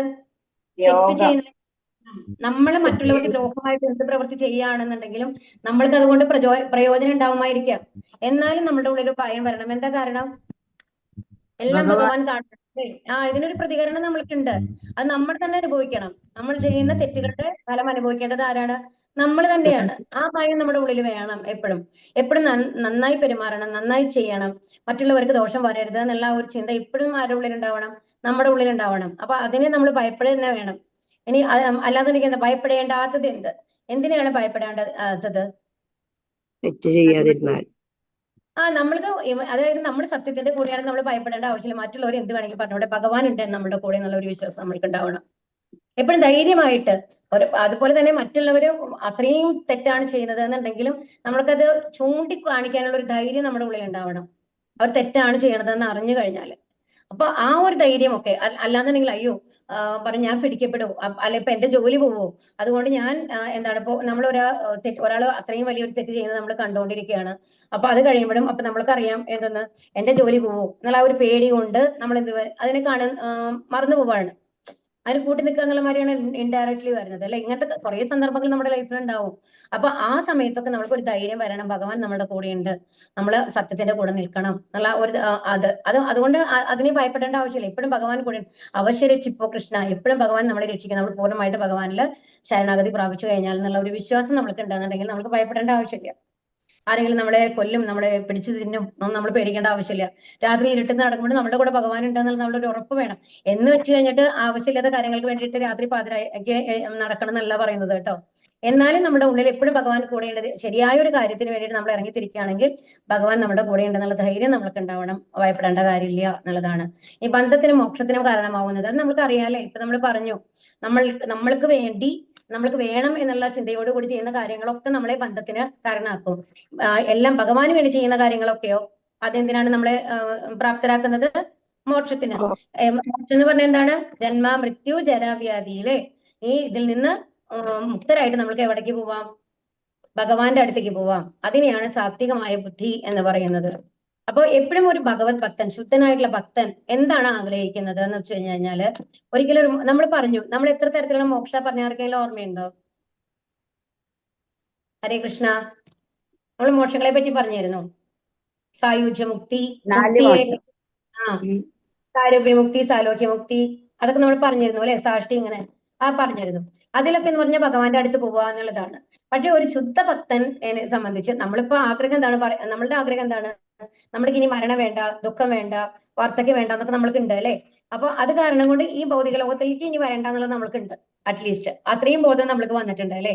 പക്ഷെ നമ്മൾക്ക് എവിടേക്ക് പോകണം? ഭഗവാന്റെ അടുത്ത് പോകണം എന്നുള്ളത് ഒരാഗ്രഹമാണ്. അതും ഒരാഗ്രഹമാണ്. പക്ഷെ ഒരു ശുദ്ധ ഭക്തന് അങ്ങനത്തെ ആഗ്രഹം പോലും ഉണ്ടാവില്ല എന്നുള്ളതാണ് പറയുന്നത്. അപ്പൊ എന്താഗ്രഹമാണ് ഒരു ശുദ്ധ ഭക്തന് ഉണ്ടാവുക? എന്താണെന്നുണ്ടെങ്കിൽ എപ്പോഴും ഭഗവാനെ സ്മരിക്കണം, ഭഗവാന്റെ സേവനങ്ങൾ ചെയ്യണം എന്നുള്ളത് മാത്രമേ ഉള്ളൂ. അതിന് സ്വർഗത്തിൽ പോകേണ്ട ആവശ്യമില്ല. ഭഗവാന്റെ സേവനം നമുക്ക് എവിടെ വേണമെങ്കിലും ചെയ്തുകൂടെ? ഇവിടെ ഇരുന്ന് നമ്മൾ ഭഗവാന്റെ സേവനം ചെയ്യാം അല്ലേ. നമ്മളെ പഠിപ്പിക്കുന്നുണ്ടല്ലോ. ഇപ്പൊ നമ്മൾ പറഞ്ഞ ശ്രവണം, കീർത്തനം നമ്മൾ പറഞ്ഞില്ലേ. അപ്പൊ അങ്ങനെ നമുക്ക് ഭഗവാന്റെ സേവനം ഇവിടെ വന്നിരുന്ന് ചെയ്യാം. അപ്പൊ ഭഗവാന്റെ സേവനം ചെയ്യാനായിട്ട് ഭഗവാന്റെ അടുത്തേക്ക് തന്നെ പോകണമെന്ന് അവർ ഒരിക്കലും ആഗ്രഹിക്കില്ല. ഈ ശിക്ഷാഷ്ടകം എന്ന് പറഞ്ഞു കഴിഞ്ഞിട്ട് ചൈതന്യ മഹാപ്രഭുവിന്റെ 8 ശ്ലോകങ്ങളാണ്. വളരെ ഫേമസ് ആണ് കേട്ടോ. അതില് അവസാനത്തെ ഭാഗം ഇങ്ങനെയാണ് പറയുന്നത്: ആശ്ലേഷ്യമാം പാദരതാം പിനിഷ്ടുമാം അദർശനാൻ മർമ്മഹതാം ഹരോതുവാ യഥാ തഥാ വാവിദതാതുലം പടോ മത്പ്രാണനാഥസ്തു സയേവനാ പരഹ. ഇതിൽ എന്താ പറയുന്നത് എന്നുണ്ടെങ്കിൽ, ഭഗവാനെ അങ്ങ് എന്നെ എന്ത് വേണമെങ്കിലും ചെയ്തോളൂ, എന്നെ ഇടുക്കി പിടിക്ക് വലിച്ചെറിയെ എന്ത് വേണമെങ്കിലും ചെയ്തോളൂ, എന്നെ എത്ര ദുഃഖമുള്ള ഘട്ടത്തിൽ വേണമെങ്കിലും വെച്ചോളൂ, അതല്ല ഒരുപാട് സന്തോഷിച്ച് എന്നെ അങ്ങയുടെ കൂടെ വെച്ചോളൂ, സ്വർഗത്തിൽ വെച്ചോളൂ, ഇതൊന്നും എനിക്ക് പ്രശ്നമല്ല. എന്റെ ആഗ്രഹം എന്താണ്? എപ്പോഴും അങ്ങയുടെ പാദത്തിലെ ഒരു പൊടിയായിട്ട് എപ്പോഴും ഞാൻ ഉണ്ടാവണം, അങ്ങയെ സ്മരിച്ചുകൊണ്ട് ഉണ്ടാവണം. അത് സ്വർഗമായാലും കുഴപ്പമില്ല, നരകമായാലും കുഴപ്പമില്ല, എവിടെയായാലും കുഴപ്പമില്ല എന്നുള്ളതാണ്. ആ ഗോപികമാരെ കഥ അറിയാലോ അല്ലെ. അപ്പൊ എന്താണ് ഭഗവാന്, അപ്പൊ രുക്മിണി ദേവി, സത്യഭാമ എല്ലാവരും ഭഗവാന്റെ അത്രയും ഇതായിട്ടുള്ളതാണല്ലേ. രുക്മിണി ദേവിയൊക്കെ വളരെ ഇതാണ്, ലക്ഷ്മി ദേവിയുടെ പ്രതിരൂപങ്ങളാണ് അവരൊക്കെ, ഭഗവാന്റെ ഭാര്യമാരൊക്കെ. അതും രാധാദേവിയുടെ എക്സ്പാൻഷനാണ് ഈ ഭാര്യമാരെന്നൊക്കെ പറയുന്നത് കേട്ടോ. അപ്പൊ രാധാദേവിയാണ് ഒറിജിനൽ ഭഗവാന്റെ ഇന്റേണൽ പൊട്ടൻസി, അതായത് അന്തരംഗ ശക്തി എന്ന് പറയുന്നത്. അപ്പോ അവർക്ക് ഇതാണ്. എന്നാലും ഭഗവാൻ ഇപ്പോ ഇവിടെ വന്നു കഴിഞ്ഞിട്ട് ദ്വാരകയിലെത്തി ഇത്രയും 16,108 ഭാര്യമാരുണ്ട്. എന്നാലും ഭഗവാന്റെ ചിന്ത മുഴുവൻ ഇപ്പോഴും രാധാദേവിയുടെ മേലെയുള്ളത്. എന്താണ് ഈ രാധാദേവിയുടെ സ്പെഷ്യാലിറ്റി? ഈ ഗോപികമാരുടെ എന്താ സ്പെഷ്യാലിറ്റി? ഈ വൃന്ദാവനത്തിൽ എന്താ സോറി എന്ന് പറയാണ് കേട്ടോ. അപ്പോ അങ്ങനെ അവര് പറഞ്ഞു ചോദിക്കുകയാണ്. അപ്പോ ഭഗവാൻ അതിന് ഉത്തരം അവർക്ക് നൽകാനായിട്ട് പറയാണ്.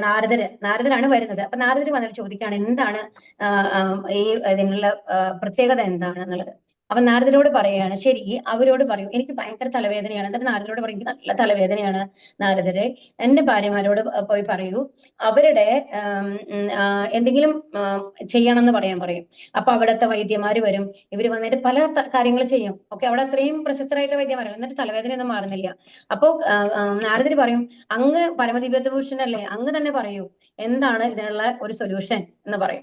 അപ്പൊ അവര് എന്ത് പറയുന്നുണ്ടെങ്കിൽ, ശരി അവരോട് പറയൂ, അവരുടെ കാലത്തെ പൊടി എടുത്തിട്ട് എന്റെ നെറ്റിയിൽ തേക്കണം എന്ന് പറയും. ഇതാണ് അതിനുള്ള ഈ തലവേദന മാറാനുള്ളത്. അപ്പൊ രുക്മിണി ദേവിയുടെ അടുത്തേക്ക് ചെല്ലും. അപ്പൊ രുക്മിണി ദേവി അയ്യോ എന്താ നിങ്ങൾ പറയണേ, എന്റെ കാലിന്, ഞാൻ ഇത്രയും പാപം ചെയ്ത ഒരാളാണ്, എന്റെ കാലിന്റെ പൊടി എങ്ങനെയാണ് ഭഗവാന്റെ നെറ്റിയിൽ നമ്മൾക്ക് കൊടുക്കാൻ പറ്റുക? അങ്ങനെ ഓരോരുത്തരും ഒരു സ്ഥലത്ത് നിന്ന് പോലും അവിടെ പൊടി കിട്ടുന്നില്ല. ഓക്കെ, എന്നിട്ട് ഭഗവാൻ പറയും, ഇവിടെ ആരും തരുന്നില്ല ഭഗവാൻ, ഇപ്പൊ എന്താ വേണ്ടേ? അപ്പൊ പറയും, ശരി നാരദർ ഒരു കാര്യം ചെയ്യൂ, വൃന്ദാവനത്തിലേക്ക് പോകും എന്ന് പറയും. എന്നിട്ട് വൃന്ദാവനത്തിലേക്ക് പോവാണ്. എന്നിട്ട് വൃന്ദാവനത്തിലേക്ക് പോയി ചെല്ലുമ്പോൾ അവിടെ ചിലപ്പോൾ ഗോപികമാരൊക്കെ അങ്ങനെ ഓടി വരും, എന്താണ് എന്നൊക്കെ ചോദിച്ചിട്ട്, ഭഗവാൻ എങ്ങനെ ഇരിക്കണു? അവരൊക്കെ നന്നായി ഇരിക്കുന്നുണ്ട്. പറയും, പക്ഷെ ഭഗവാൻ ഒരു ചെറിയ തലവേദനയുണ്ട്. അയ്യോ അതിനെന്താ വേണ്ടത്, ഞങ്ങൾ എന്ത് വേണമെങ്കിൽ ചെയ്യാം എന്ന് പറയാണ്. അപ്പോഴാണ് പറയുന്നത്, നിങ്ങൾ കാലത്തെ ശുദ്ധഭക്തന്മാരുടെ കാലത്തെ പൊടിയാണ് ചോദിക്കുന്നത്, നിങ്ങളുടെ പൊടി കിട്ടിയാലും മതി എന്ന് പറയുമ്പോൾ അവിടെ പിന്നെ പൊടി മയായിരുന്നു എന്നാണ് പറയുന്നത്. എല്ലാവരും പൊടി കളക്ട് ചെയ്യാണ്. ഇതിലൂടെ അപ്പോ നാരദൻ ചോദിക്കും, നിങ്ങൾക്കൊക്കെ പാപം കിട്ടുന്ന പേടിയില്ലേ? എന്നുവെച്ചാൽ നിങ്ങൾ പാപം ചെയ്ത ആൾക്കാര് ഭഗവാന്റെ ഇതിൽ നിങ്ങളുടെ കാലമത്തെ പൊടി എന്ന് പറയുമ്പോൾ ഞങ്ങൾക്ക് എന്ത് പാപം കിട്ടിയാലും കുഴപ്പമില്ല, ഭഗവാൻ സുഖമാവണം, ഭഗവാൻ സന്തോഷമായിരിക്കണം എന്നുള്ളതാണ്. അതാണ് യഥാർത്ഥ ബുദ്ധി. സാത്വികമായ ബുദ്ധി എന്ന് പറയുന്നത് എന്താണ്? എല്ലാം ഭഗവാൻ സമർപ്പണമാണ്. തനിക്ക് എന്ത് വരുന്നു, താൻ ഏത് ലെവലിൽ അനുഭവിക്കാൻ പോകുന്നു, തനിക്ക് ദുഃഖം വരുന്നു എന്ന് ഒരിക്കലും അവര് ആലോചിക്കുന്നില്ല എന്നുള്ളതാണ് ശ്ലോകം. അതാണ് യഥാർത്ഥ ഭക്തി എന്ന് പറയുന്നത്. പാർത്ഥ, ധർമ്മം എന്ത്, അധർമ്മം എന്ത്, ചെയ്യേണ്ടത് എന്ത്, ചെയ്യരുതാത്തത് എന്ത് എന്ന് വേർതിരിച്ചറിയാനാവാത്ത ബുദ്ധിയാണ് രാജസം. അപ്പൊ ഇനി രാജസം എന്ന് പറയുന്നത് എന്താണ്? ധർമ്മം എന്താണ്, അധർമ്മം എന്താണ്, ചെയ്യേണ്ടത് എന്താണ്, ചെയ്യരുതാത്തത് എന്താണെന്നൊന്നും അറിയില്ല രാജസത്തില്. എന്താണ് അവിടുത്തെ പ്രത്യേകത വെച്ചാൽ എല്ലാം നമ്മൾക്ക് നന്നായി ഇരിക്കണം എന്ന് മാത്രമാണ് അപ്പൊ ആലോചിക്കുന്നുള്ളൂ അല്ലെ. അപ്പൊ ധർമ്മമാണോ എന്ന് അവർ ആലോചിക്കില്ല എന്നുള്ളതാണ് ആരുടെ രാജസബുദ്ധി എന്ന് പറയുന്നത്. നമ്മളുടെ വലിയ നിലയിലുള്ള രാഷ്ട്രീയക്കാരോ അല്ലാന്നുണ്ടെങ്കിൽ വലിയ ശാസ്ത്രജ്ഞന്മാരോ അവരൊക്കെ എടുത്ത് നോക്കി കഴിഞ്ഞാല് എന്താണ്, അവര് ജയിക്കണം എന്നുള്ള ഒരു ലെവലിലാണ് പോകുന്നത്. അവിടെ തെറ്റാണോ ശരിയാണോ എന്ന് അവർ ആലോചിക്കാറില്ല അല്ലെ. അപ്പൊ അതുകൊണ്ടാണ് അങ്ങനത്തെ ഒരു ബുദ്ധിയാണ് രാജസം എന്ന് പറയുന്നത്. ഹേ പാർത്ഥ, വ്യാമോഹത്തിന്റെയും അന്ധകാരത്തിന്റെയും സ്വാധീനതയിൽ അധർമ്മത്തെ ധർമ്മമായും ധർമ്മത്തെ അധർമ്മമായും കരുതി സദാ തെറ്റായ വഴിക്ക് പ്രവർത്തിക്കുന്ന ബുദ്ധി താമസമാകുന്നു. ഇനി താമസമാകുന്നു എന്ന് പറഞ്ഞത് എന്താണ്? വ്യാമോഹത്തിന്റെയും അന്ധകാരത്തിന്റെയും സ്വാധീനതയിൽ. എവിടെ വ്യാമോഹം എന്ന് പറഞ്ഞു കഴിഞ്ഞാൽ എന്താണ്? അവർക്ക് സ്വയംബോധമില്ല ഒന്നാമത്. അപ്പൊ അവർക്ക് എന്താഗ്രഹിക്കണോ അതൊക്കെ കിട്ടണം എന്നുള്ള ഒരു ആഗ്രഹം മാത്രമേ ഉള്ളൂ. അപ്പൊ അങ്ങനത്തെ അധർമ്മത്തെ ധർമ്മമായി, ഇപ്പൊ നമ്മളുടെ അക്രമികളായിട്ടുള്ള ടെററിസ്റ്റ് ആയിട്ടുള്ള ആൾക്കാര് അപ്പൊ വന്ന് കാശ്മീരിൽ വന്ന് കുറെ ആൾക്കാരെ, കുട്ടികളെയും എല്ലാവരെയും കൊന്നു അല്ലെ. ഒന്നാലോചിച്ച് നോക്കൂ, സ്ത്രീകൾ ഒന്നും അറിയാത്ത കൊച്ചു കുട്ടികളെയൊക്കെ കൊല്ലാന്ന് പറയുമ്പോൾ അവരുടെ മനസ്സ് എത്ര കഠിനമായിരിക്കണം എന്നൊന്ന് ആലോചിച്ച് നോക്കൂ. അപ്പൊ അവരപ്പൊ എന്താ ആലോചിക്കുന്നത്? എന്നിട്ടും അവരെന്താ പറയുന്നത്? ഭഗവാന് സമർപ്പണം. മുസ്ലിങ്ങളല്ലാത്ത എല്ലാവരും മരിച്ചു കഴിഞ്ഞാലാണ് ഭഗവാൻ ഇഷ്ടം എന്നുള്ള രീതിയിലാണ് അവരതിനെ കാണുന്നത്. ഒരു വേർഡ് കൂടെ യൂസ് ചെയ്യുന്നുണ്ട് അല്ലെ. അപ്പൊ അതിനു വേണ്ടിയിട്ട് അപ്പൊ അവരെങ്ങനെയാണ് അധർമ്മത്തെ ധർമ്മമായിട്ട് കാണുകയാണ് ചെയ്യുന്നത്. ധർമ്മത്തെ അധർമ്മമായും കരുതി സദാ തെറ്റായ വഴിക്ക് പ്രവർത്തിക്കുന്നു. അങ്ങനത്തെ ബുദ്ധിയാണ് എന്ത് പറയുന്നത്? താമസം എന്ന് പറയുന്നത്. ബ്രഹ്മഭൂത പ്രസന്നാത്മാ നശോചതീന കാംക്ഷതി സമസർവേഷു ഭൂതേഷു മദ്ഭക്തിം ലഭതേ പരം. ഈ ആധ്യാത്മിക അവസ്ഥയിൽ എത്തിച്ചേർന്നവൻ പരംബ്രഹ്മ സാക്ഷാത്കാരം സിദ്ധിച്ച് പരമാനന്ദം അനുഭവിക്കുന്നു. അയാൾക്ക് ദുഃഖമില്ല, ആഗ്രഹങ്ങളില്ല, സർവഭൂതങ്ങളിലും സമഭാവനയാണ് അയാൾക്കുള്ളത്. ഈ നിലയിൽ അയാൾ വിശുദ്ധ ഭക്തിയോടെ എന്റെ സേവനത്തിൽ മുഴുകുന്നു. അപ്പൊ ഇവിടെ നോക്കൂ, ഇവിടെ കണ്ടില്ലേ, ഇവിടെ നാരദരായിരിക്കാം കാണിച്ചിട്ടുണ്ടാവണത്. അവിടെ ഭഗവാനെ കാണുന്നുണ്ടല്ലേ മനസ്സില്. ഇത്ര ചെറിയ കുട്ടിയാണ് നാരദന് ആയിരുന്നത് എന്ന് ആലോചിച്ച് നോക്കൂ. ആ സമയത്ത് നാരദന് 5 വയസ്സ്. നാരദന്റെ കഥ എല്ലാവർക്കും അറിയാം അല്ലെ. ഹരേ കൃഷ്ണ. നാരദന് അതിന് മുമ്പത്തെ ജന്മത്തില് ഒരു ദാസീപുത്രനാണ് ആയിരുന്നത്. ഓക്കെ, അപ്പോ ദാസി എന്ന് പറഞ്ഞു കഴിഞ്ഞാൽ അവരുടെ ഭർത്താവ് മരിച്ചിരുന്നു, അമ്മയും മോനും മാത്രമേ ഉള്ളൂ. അപ്പൊ ഈ അമ്മ പല ഇങ്ങനെ വീട്ടുജോലികൾ ചെയ്തിട്ടാണ്. അപ്പൊ അന്നത്തെ കാലത്തൊക്കെ എന്ന് പറയുമ്പോൾ ഈ ചാതുർമാസ്യം എന്ന് പറയുന്ന സമയത്ത് മഴയൊക്കെ വരുന്ന ആ സമയങ്ങളിലാണ് കേട്ടോ. അപ്പൊ ആ സമയത്ത് വന്നു കഴിഞ്ഞിട്ട് മഹർഷിമാരൊക്കെ എന്ത് ചെയ്യുന്നുണ്ടെങ്കിൽ ഒരു സ്ഥലത്ത് വന്ന് താമസിച്ച് അവിടെയുള്ള ആൾക്കാർക്കൊക്കെ ഈ ഭാഗവതവും ഭഗവത്ഗീത അങ്ങനത്തെ കാര്യങ്ങളൊക്കെ പഠിപ്പിക്കും, ശാസ്ത്രങ്ങള് വേദങ്ങളൊക്കെ പഠിപ്പിക്കും. അങ്ങനെ ആൾക്കാരെ ഉത്ഭുതരാക്കും, അതാണ് അവരുടെ ജോലി. അപ്പൊ അവിടുന്ന് അവിടെ ഒരു എന്താണ് കുടിലുമാരിയൊക്കെ കെട്ടി അവരവിടെ ഭക്ഷണമൊക്കെ പാകം ചെയ്ത് അങ്ങനെ കഴിക്കും, വനത്തിലെ ഫലങ്ങളൊക്കെ കഴിച്ചിട്ടാണ്. അപ്പൊ അവര് സേവയ്ക്ക് വേണ്ടിയിട്ട് അവരുടെ സേവനത്തിനായിട്ടാണ് ഇവര് അമ്മ വന്ന് നിൽക്കുകയാണ് 4 മാസം. അപ്പം അവര് ഭക്ഷണമൊക്കെ അവരെന്നെ കൊടുക്കും, അങ്ങനെയാണ്. അതിനിടയിൽ എന്തുണ്ടാവുന്നുണ്ട്, ഇപ്പൊ ഈ കുട്ടി അവിടെയാണ്. അപ്പം ഇവരെന്ത് ചെയ്യുന്നുണ്ടെങ്കിൽ അവർ കഴിച്ചിട്ട് ബാക്കിയുള്ള ഭക്ഷണമൊക്കെ എന്തെങ്കിലും കൊടുക്കും ഇവർക്ക്. അപ്പൊ ഈ കുട്ടി 5 വയസ്സല്ലായിരുന്നു നാരദർക്ക്. അപ്പൊ നാരദര് ആ ഭക്ഷണമൊക്കെ കഴിക്കും. നാരദർ അല്ലെങ്കിൽ തന്നെ ജനിച്ചപ്പോൾ മുതൽ വളരെ അങ്ങനെ കുട്ടികളുടെ പ്രകൃതി അല്ല എന്നാ പറയുന്നത്. എപ്പോഴും ശാന്തനായിട്ട് ഒരു സ്ഥലത്തിരിക്കും, ആവശ്യത്തിന് മാത്രം സംസാരിക്കും, അങ്ങനത്തെ പ്രകൃതി ആയിരുന്നു എന്നാണ് പറയുന്നത്. എന്നിട്ട് ഈ അമ്മ മരിക്കുകയാണ് പാമ്പ് കടി ഇട്ടിട്ട്. അപ്പൊ നാരദർക്ക് ആരും ഇല്ലാണ്ടാവണം 5 വയസ്സിൽ. അത് ചാതുർമാസം കഴിയുമ്പോൾ ഈ മഹർഷിമാരൊക്കെ തിരിച്ചു പോകും അല്ലേ. അപ്പൊ അവന് വേദജ്ഞാനം ഇങ്ങനെ ഉപദേശിച്ചിട്ട് ഭഗവാന്റെ കാര്യങ്ങൾ ഉപദേശിച്ച് കൊടുത്തിട്ട്, അതും ഈ ഭക്ഷണം കഴിക്കുമ്പോൾ തന്നെ ഈ മഹർഷിമാര് കഴിച്ചതിന്റെ ബാക്കി കഴിച്ചാൽ തന്നെ നമ്മൾക്ക് അത്രയും ജ്ഞാനം ലഭിക്കും എന്നുള്ളതാണ്. അപ്പൊ അവർ ശുദ്ധഭക്തന്മാരാണല്ലോ. അങ്ങനെ ജ്ഞാനം ലഭിച്ചിട്ട് ആ കുട്ടി ഭഗവാനെ പോയി കാട്ടിൽ പോയി ധ്യാനിക്കുകയാണ് ചെയ്യുന്നത്. എന്നിട്ട് ഭഗവാൻ ഒരു നിമിഷം ഭഗവാൻ ഇങ്ങനെ ദർശനം കൊടുക്കും. ഉള്ളില് ചതുർബാഹു രൂപത്തിലാണ് കാണിക്കുന്നത്, വിശ്വരൂപത്തിലാണ് കാണുന്നത് അല്ലെ. ആ വിശ്വരൂപത്തില് ദർശനം കൊടുക്കും നാരദർക്ക്. എന്നിട്ട് പിന്നെ കാണാണ്ടാവും. നാരദർക്ക് ഭയങ്കര സങ്കടമായിരിക്കും, അയ്യോ ഭഗവാനെ കിട്ടി എന്നിട്ട് പോയില്ലോ, എനിക്ക് കാണാൻ സാധിക്കുന്നില്ലല്ലോ എന്ന്. അപ്പൊ ഭഗവാൻ പറയാണ്, അടുത്ത ജന്മത്തിൽ, ഇപ്പൊ നിനക്ക് അതിനുള്ള സമയമായിട്ടില്ല, എന്നാലും നിനക്ക് ഭക്തി വരണം, എന്നിലുള്ള ആകർഷണം വരണം, അതുകൊണ്ട് ഞാൻ എന്റെ രൂപം നിനക്ക് കാണിച്ചതാണ്. ഈ രൂപത്തില് വെച്ചിട്ട് നീ ധ്യാനിക്കൂ, അടുത്ത ജന്മത്തിൽ നിനക്ക് നല്ലൊരു ഇതായിട്ട് വരും എന്ന്. എന്നിട്ട് പിന്നെ അടുത്ത ജന്മത്തിലാണ് അവർ നാരദരായിട്ട് വരുന്നത്. അപ്പൊ നാരദര് ബ്രഹ്മാവിന്റെ സൃഷ്ടിയാണല്ലേ, ആദ്യത്തെ സൃഷ്ടിയായിട്ടല്ലേ നാരദര് വരുന്നത്. എന്നിട്ടാണ് ആ വീണയൊക്കെയുള്ള നാരദരായിട്ട് ഇപ്പൊ എവിടേക്ക് വേണം, ശുദ്ധഭക്തനാണല്ലേ. എത്ര പേരെയാണ് നാരദര് വന്നു കഴിഞ്ഞിട്ട് ഭക്തന്മാരാക്കി മാറ്റിയിട്ടുള്ളത്. ധ്രുവനെയാണ് ഉപദേശിച്ചത്, പ്രഹ്ലാദന് ഭാഗവതം പറഞ്ഞു കൊടുത്തത്. അങ്ങനെ ഒരുപാട് കഥകൾ നോക്കി കഴിഞ്ഞാൽ ശുദ്ധഭക്തന്മാരായ ആൾക്കാരുടെ ഒക്കെ പിന്നില് നാരദരെ നമുക്ക് കാണാനായിട്ട് സാധിക്കും. അപ്പൊ അവരെന്താണ് ആ ആധ്യാത്മിക. അപ്പൊ ഈ 5 വയസ്സുള്ള കുട്ടി നോക്കൂ, ചുറ്റും എത്ര മൃഗങ്ങളെയാണ് ഇവിടെ കാണിക്കണമെന്ന് നോക്കൂ, എത്ര മൃഗങ്ങളുണ്ട് അവിടെ. എന്തിനെങ്കിലും പേടിക്കുന്നുണ്ടോ? അവിടെ പുലിയുണ്ട്, സിംഹമുണ്ട്, വല്ലതിനും പേടിക്കുന്നുണ്ടോ? ഒന്നുമില്ല. അപ്പൊ ഭഗവാന്റെ ആശ്രയം കിട്ടിയ ആൾക്കാർക്ക് ഒന്നും പേടിക്കേണ്ട ആവശ്യമില്ല, എന്തിനേയും പേടിക്കേണ്ട ആവശ്യമില്ല എന്ന് നമ്മളെ പഠിപ്പിക്കുകയാണ് ഇവിടെ ചെയ്യുന്നത്. അപ്പൊ അവർക്ക് എന്താണ്, പരമാനന്ദാണ്, അല്ലെങ്കിൽ ദുഃഖങ്ങളില്ല, ആഗ്രഹങ്ങളില്ല. സർവഭൂതങ്ങളിൽ വിദ്യാവിനയ സമ്പന്നെ ബ്രാഹ്മണേ ഗവിഹസ്തിനി എന്നല്ലേ പറഞ്ഞത്. പണ്ഡിതനായിട്ടുള്ള ഒരാള് ഒരു പണ്ഡിതനെയും നായയെയും ചണ്ടാളിനെയും എല്ലാവരെയും ഒരുപോലെ കാണാനായിട്ട് സാധിക്കും എന്നല്ലേ പറഞ്ഞത്. അങ്ങനെ വിശുദ്ധ ഭക്തിയോടെ എന്റെ സേവനത്തിൽ മുഴുകുന്നു എന്നുള്ളതാണ് ഇവിടെ പറയുന്നത്. ബ്രഹ്മഭൂത പ്രസന്നാത്മാ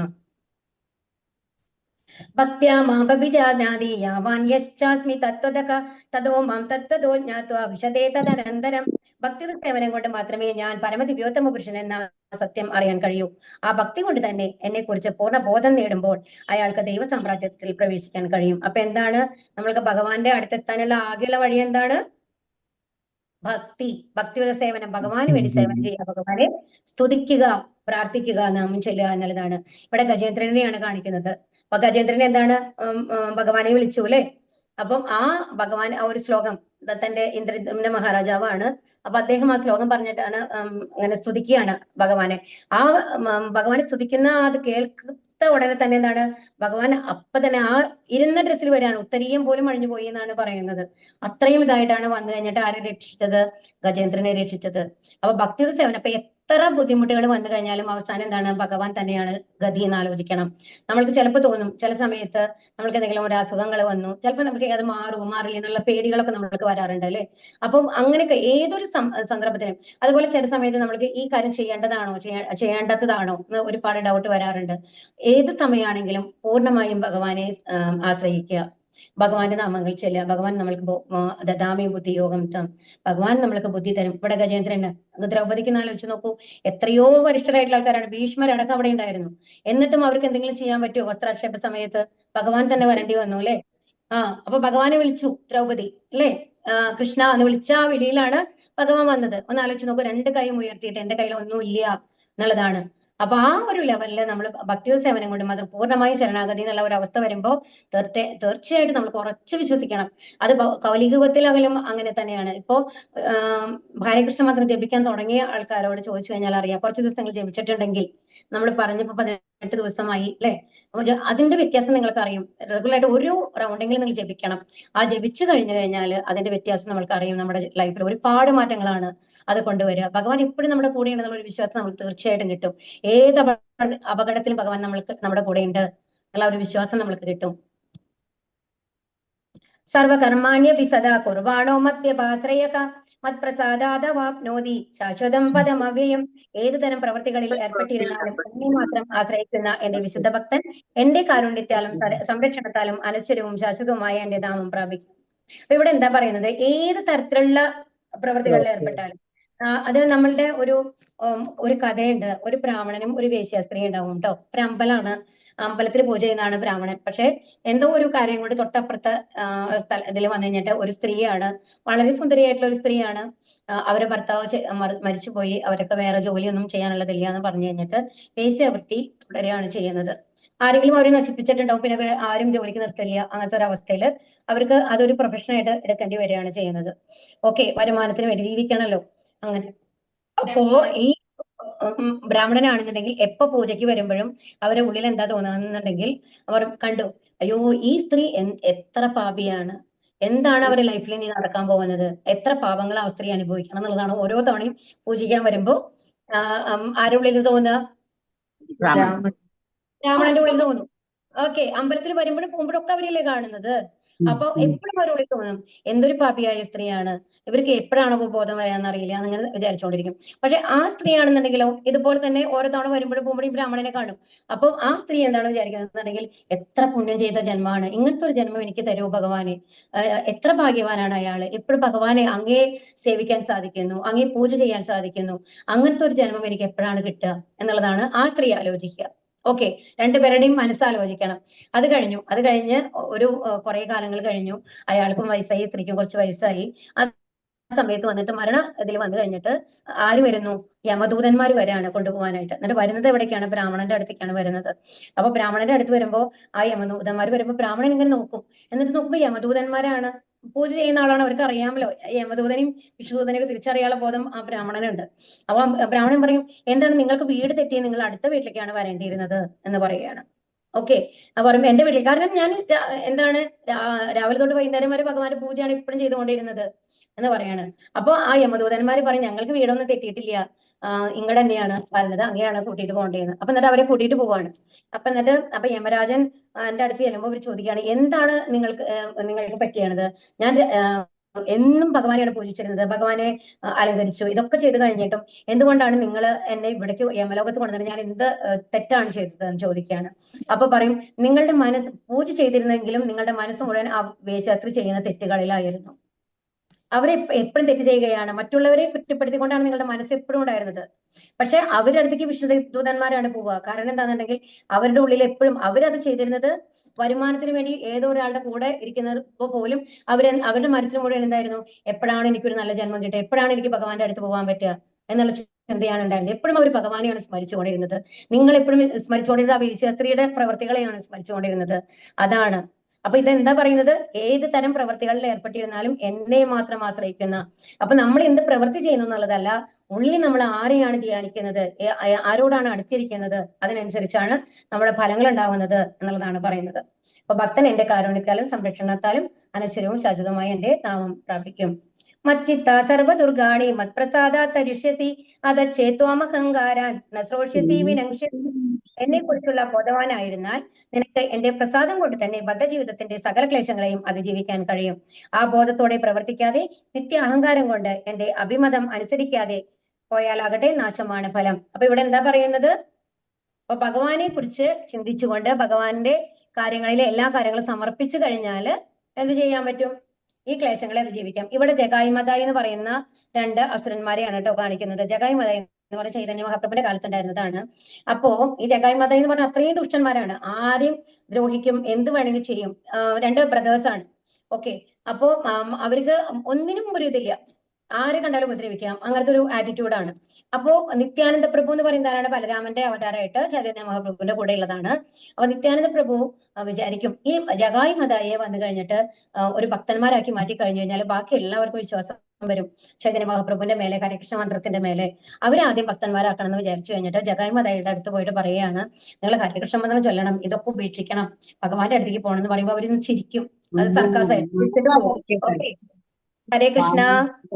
എല്ലാവരും ഇത് മ്യൂട്ടിലിരിക്കണം കേട്ടോ, എന്നാലാണ് എല്ലാവർക്കും കേൾക്കാനായിട്ട് സാധിക്കുള്ളൂ. അപ്പൊ അത് കഴിഞ്ഞ് എന്താ ചെയ്യുന്നത്? വീണ്ടും നിത്യാനന്ദ പ്രഭു അപ്പൊ അവർ പോകും, അവർ ചെയ്യില്ല, ഞങ്ങളൊന്നും ചെയ്യില്ല, പോയി പണി നോക്കുന്ന ലെവൽ അവർ പോകും. അത് കഴിഞ്ഞ് പിന്നെയും നിത്യാനന്ദ പ്രഭു വന്നാൽ അവരോട് റിക്വസ്റ്റ് ചെയ്യാണ്. അപ്പം അതില് ഒരാൾക്ക് കുറച്ചും കൂടി തോന്നും, ശരി ഇവര് പറയുന്നതിൽ എന്തെങ്കിലും കാര്യം ഉണ്ടാവുമെന്ന് തോന്നും. അപ്പൊ ഒരാൾ വന്ന് എന്ത് ചെയ്യുന്നു, ഒരു കല്ല് എടുത്തു കഴിഞ്ഞിട്ട് അങ്ങനെ തന്നെ നിത്യാനന്ദ പ്രഭുവിന്റെ നേരെ എറിയാണ്. അപ്പോ നിത്യാനന്ദ പ്രഭുവിന്റെ നെറ്റി പൊട്ടി ഇങ്ങനെ ചോര ഇങ്ങനെ ഒഴിച്ചുകൊണ്ടിരിക്കും. ഇത് ചൈതന്യ മഹാപ്രഭു കാണാണ്. ചൈതന്യ മഹാപ്രഭു ഉടനെ വരും. അതാണ് ഭക്തർ. ഒരിക്കലും ഭഗവാൻ തന്റെ ശുദ്ധ ഭക്തന് എന്ത് സംഭവിച്ചാലും നോക്കിയിരിക്കില്ല എന്നുള്ളത് നമ്മൾ മനസ്സിലാക്കണം. അതാണ് നമ്മൾ ഈ ഹരകൃഷ്ണ മന്ത്രം ജപിക്കുന്നതിന്റെയൊക്കെ ബലം നമ്മൾ മനസ്സിലാക്കണം.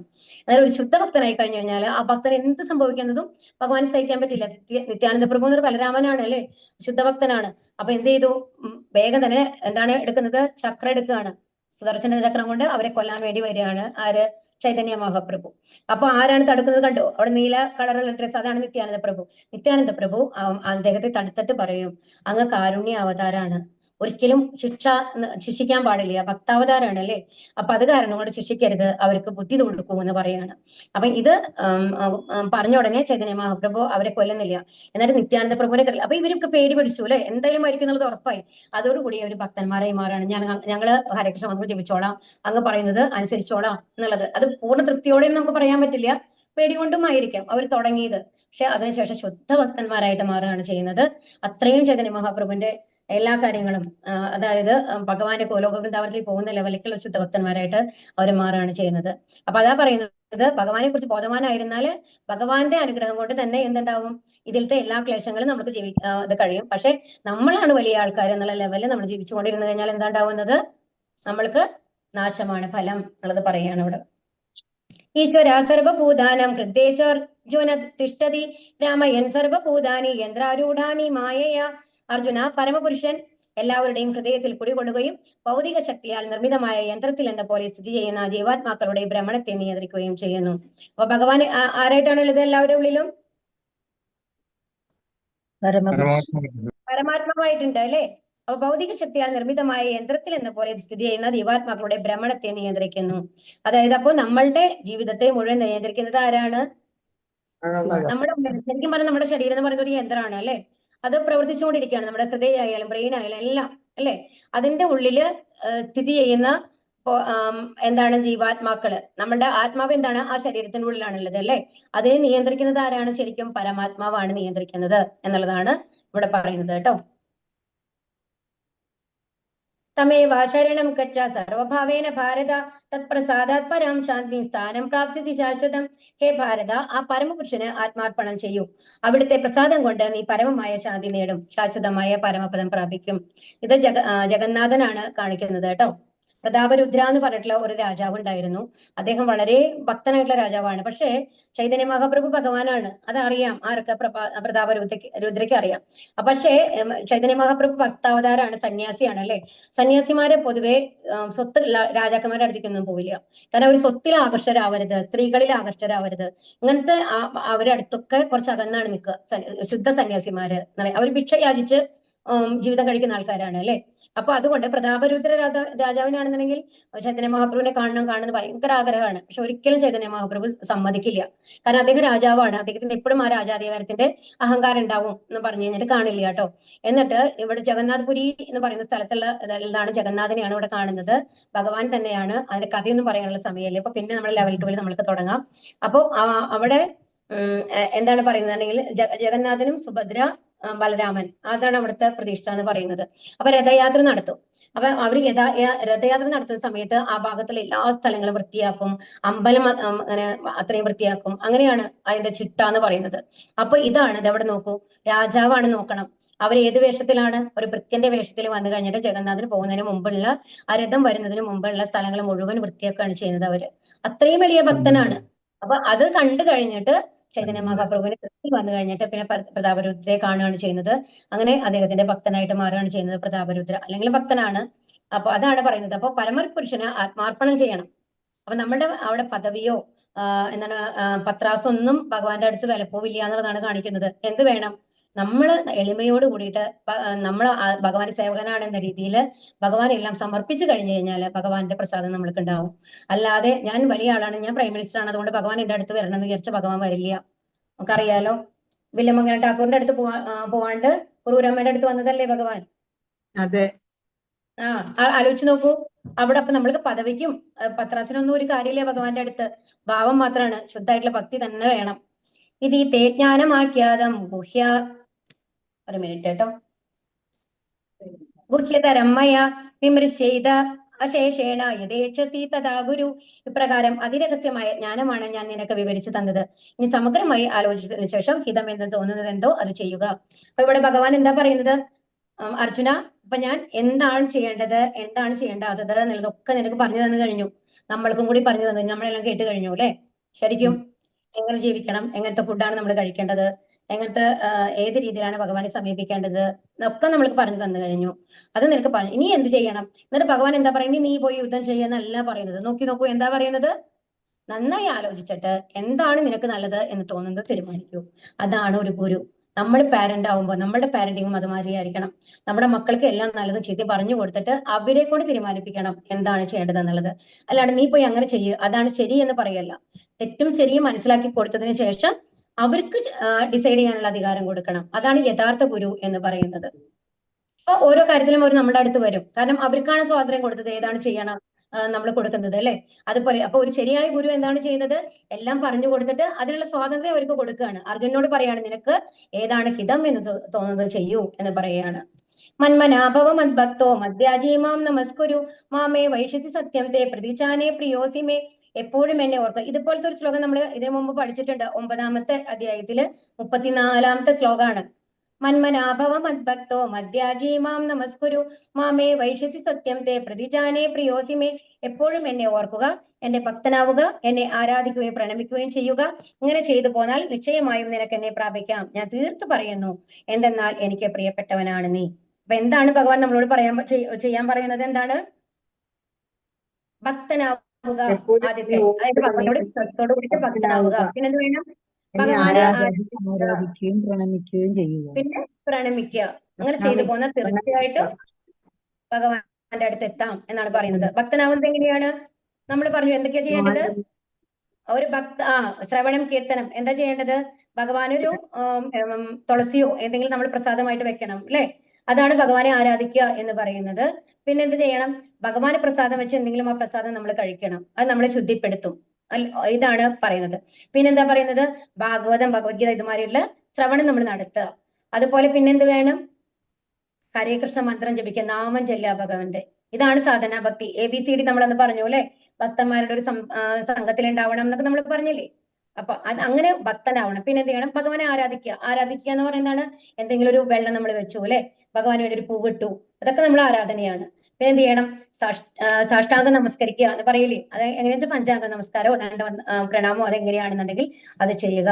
ഇങ്ങനെ ചെയ്തു വന്നു കഴിഞ്ഞാൽ എന്തുണ്ടാവും? തീർച്ചയായിട്ടും എന്നെ പ്രാപിക്കാം എന്നുള്ളതാണ് പറയുന്നത്. വളരെ ബുദ്ധിമുട്ടുള്ള കാര്യമാണോ ഭഗവാൻ നമ്മളോട് പറയുന്നത് ചെയ്യാനായിട്ട്?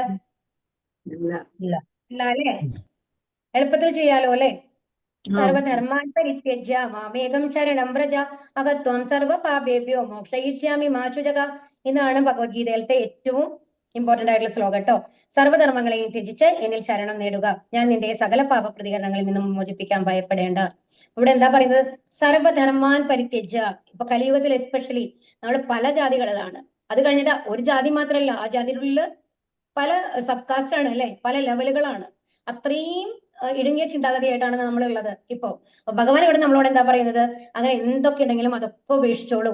ഇവിടെ മുസ്ലിം ആയിക്കോട്ടെ, ക്രിസ്ത്യൻ ആയിക്കോട്ടെ, ഹിന്ദു ആയിക്കോട്ടെ, അങ്ങനത്തെ ഭേദങ്ങളൊന്നുമില്ല. അതില് എന്താണ് ക്ഷത്രിയനാവട്ടെ, വൈശ്യനാവട്ടെ, അങ്ങനത്തെ ഭേദങ്ങളില്ല. എന്ത് ചെയ്യണം? എല്ലാം ഉപേക്ഷിച്ച് എന്ത് ചെയ്യണം? എന്നിൽ ശരണം നേടുക. അപ്പൊ എങ്ങനെ ശരണം നേടണം? മന്മനാഭവ മദ്ഭക്തോ മദ്യാജീമാം നമസ്കുരു.